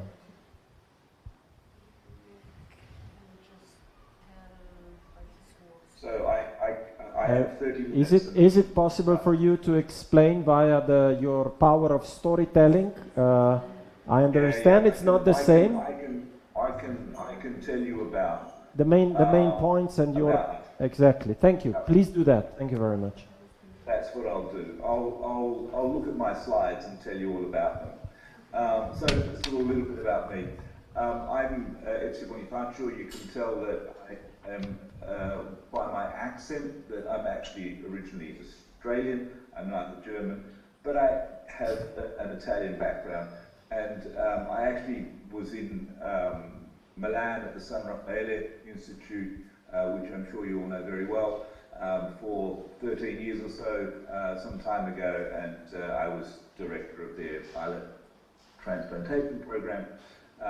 Why I have a strong interest in cell therapy, and of course partnered the Telethon Institute of Gene Therapy, so interest in gene editing.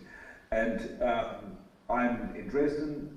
In Dresden, we are at the Center for Regenerative Therapies, and we in Dresden have a few years ago come together with our colleagues in Leipzig, and this is a venture that is in Germany is called a Cluster for Future.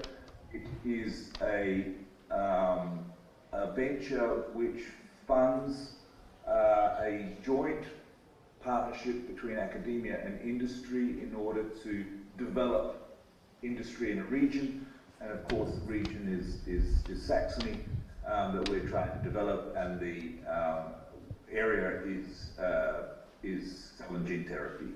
And Ulrike Kohl, who's at the Fraunhofer Institute for Cell Therapy, is my co-speaker in this venture. I think it's an important venture because it's very much dealing with some of the things that we have been talking, or you've been talking about today, and we will be doing over the next years, and that is to move things not just scientifically, but towards a therapy for patients, but also industry.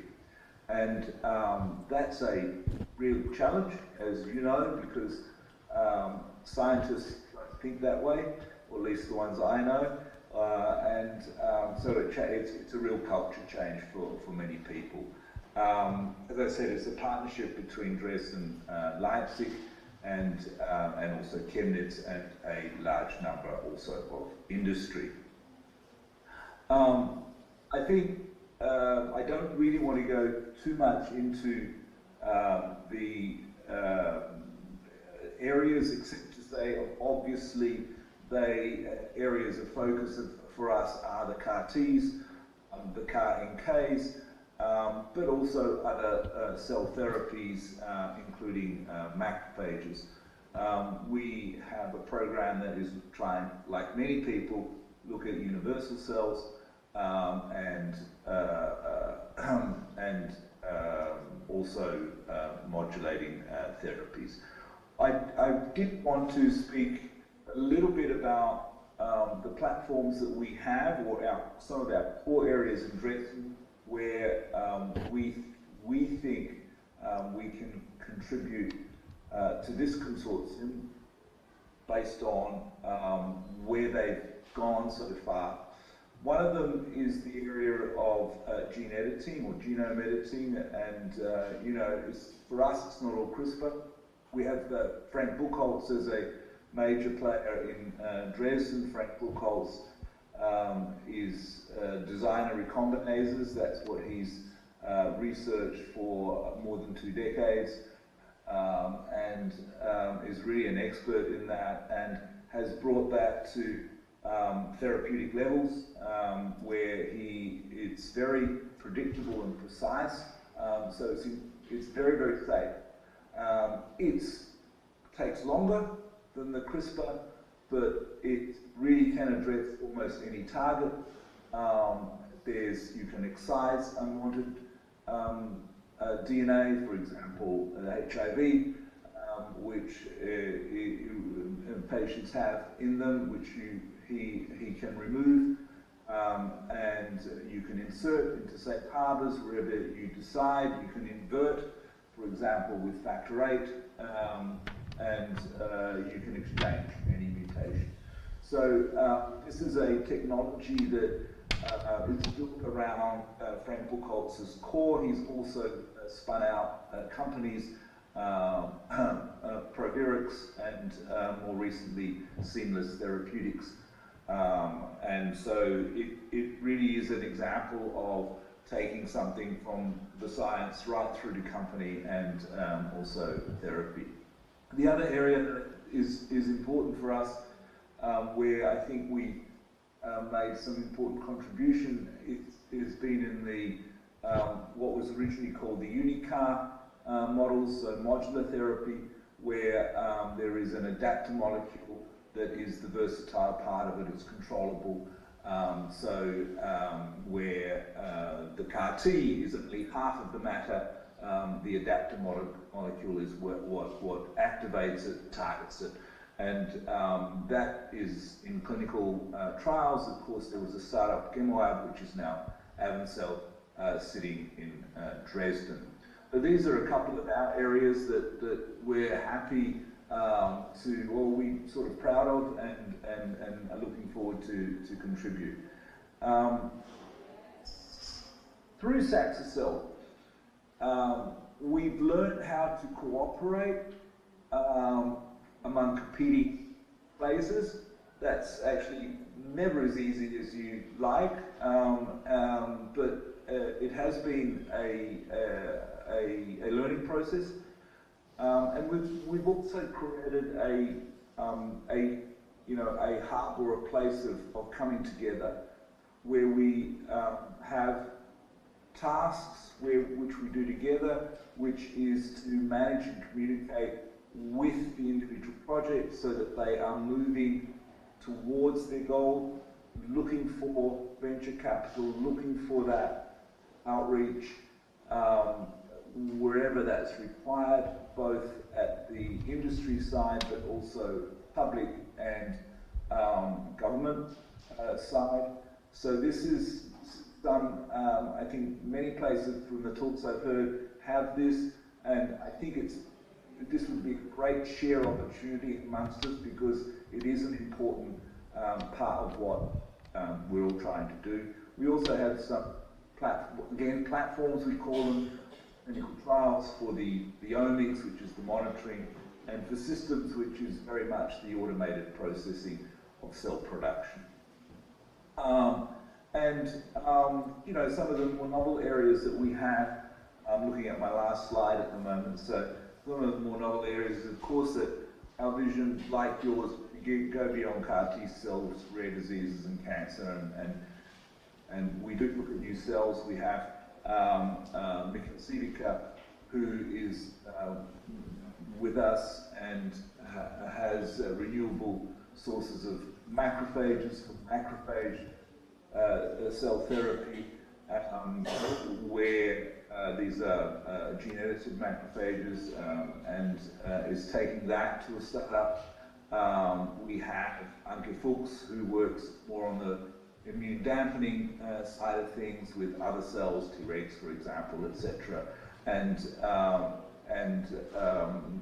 some other interesting ideas. So we're very, very happy to be part of this. Very happy to be with such excellent partners, and to be building something which we all know is important and has an enormous future for both patients and industry.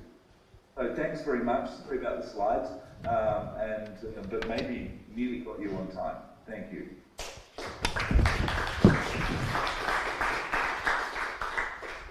Professor Bonifacio, thank you very much for the words. What I will remember from your speech is the need to learn how to cooperate.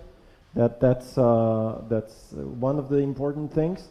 It seems that science and also progress in healthcare is a matter of complex systems, which mainly means that you actually don't control most of the system.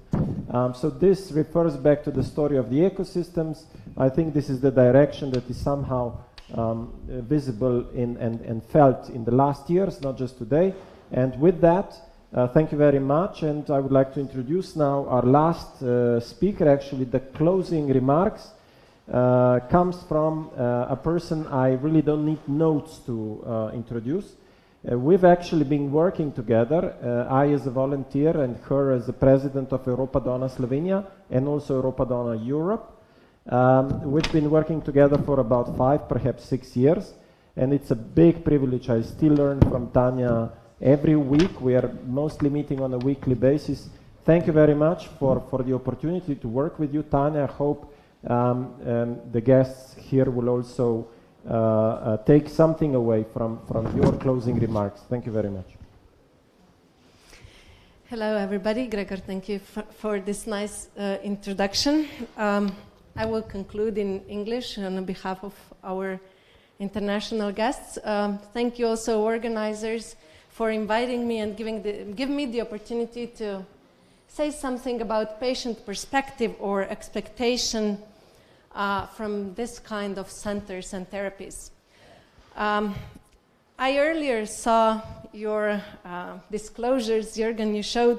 I always put them, but my biggest bias and disclosure is that I'm a patient myself. Exactly 15 years ago today, I was diagnosed with breast cancer. Now I know that that is really an early age. I was 26 at that time. So at that point, I just wished that I will live until I'll be 40 and that by that time I will throw a party. So I did. Last year, because of the COVID, I was 40 during the COVID, but last year my husband and me, we had a big party for our 40th birthday. It was actually a concert. Gregor was also invited. So celebrate life, live, survive. Do we want just to survive or do we want to live?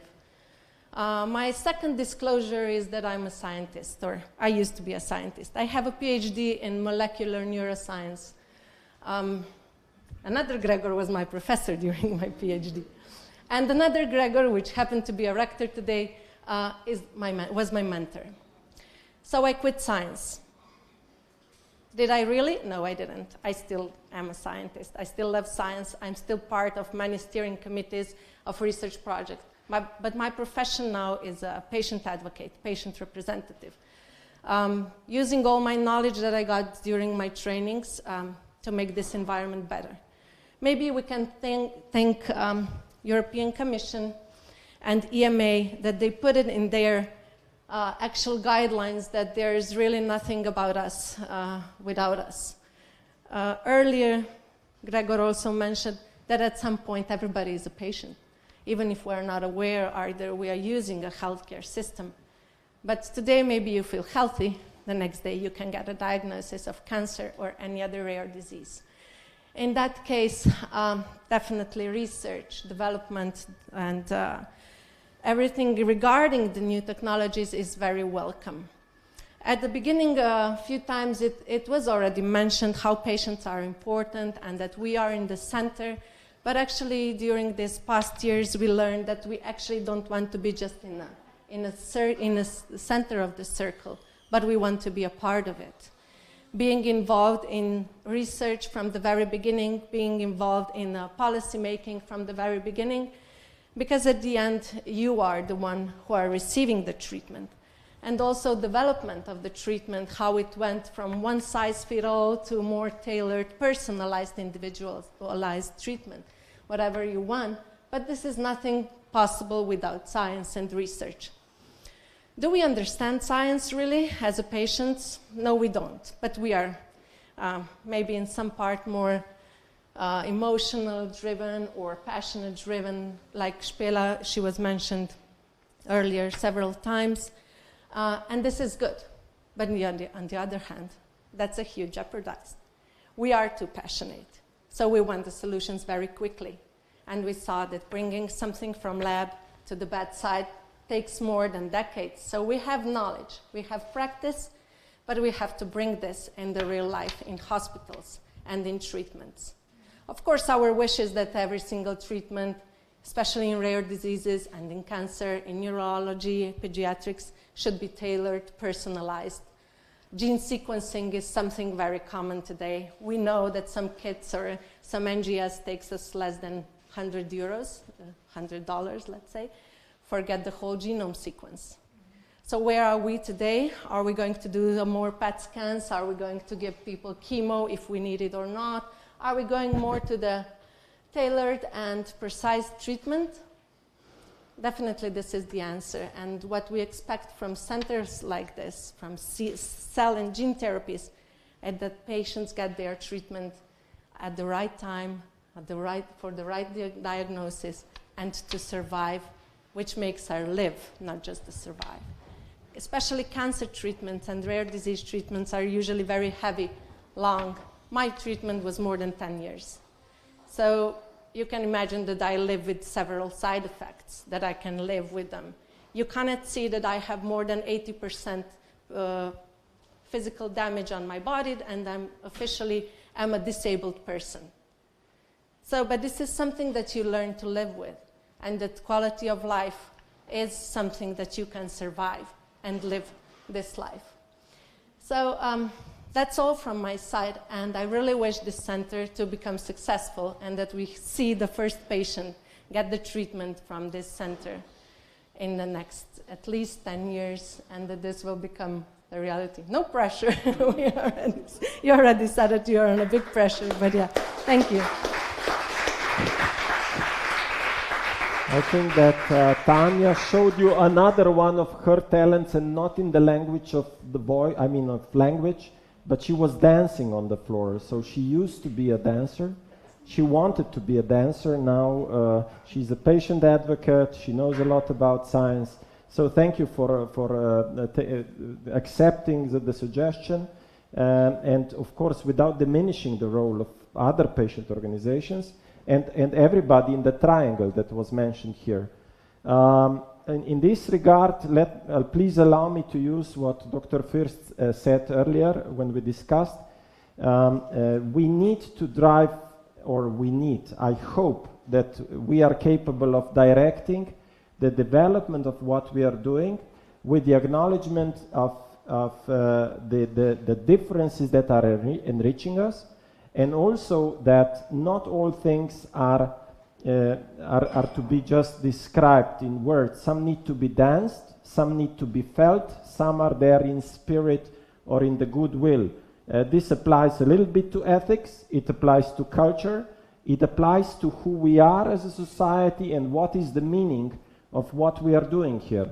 I am very convinced that the meaning and the biggest celebrations in life are not those that have a big, nice, fat check behind them. We are aware that in order to do this, we do need the support of the European Commission, the state, and everybody else. Thank you very much. This was a wonderful kickoff from my perspective, and I'm really grateful for having the opportunity to be your moderator today. Upam, da vas nisem za komentarji pravzaprav mogoče zapeljal v smeri, ki ne bi bila zaželena. Pa, kakor sem povedal, hvala, da ste tudi ostali. Hvala, da bomo tudi v prihodnje lahko sodelovali. Mojca, would you like any final words? I would like to thank you, the ones who stayed here, and see you next when we start building the house. Hvala lepa. Hvala.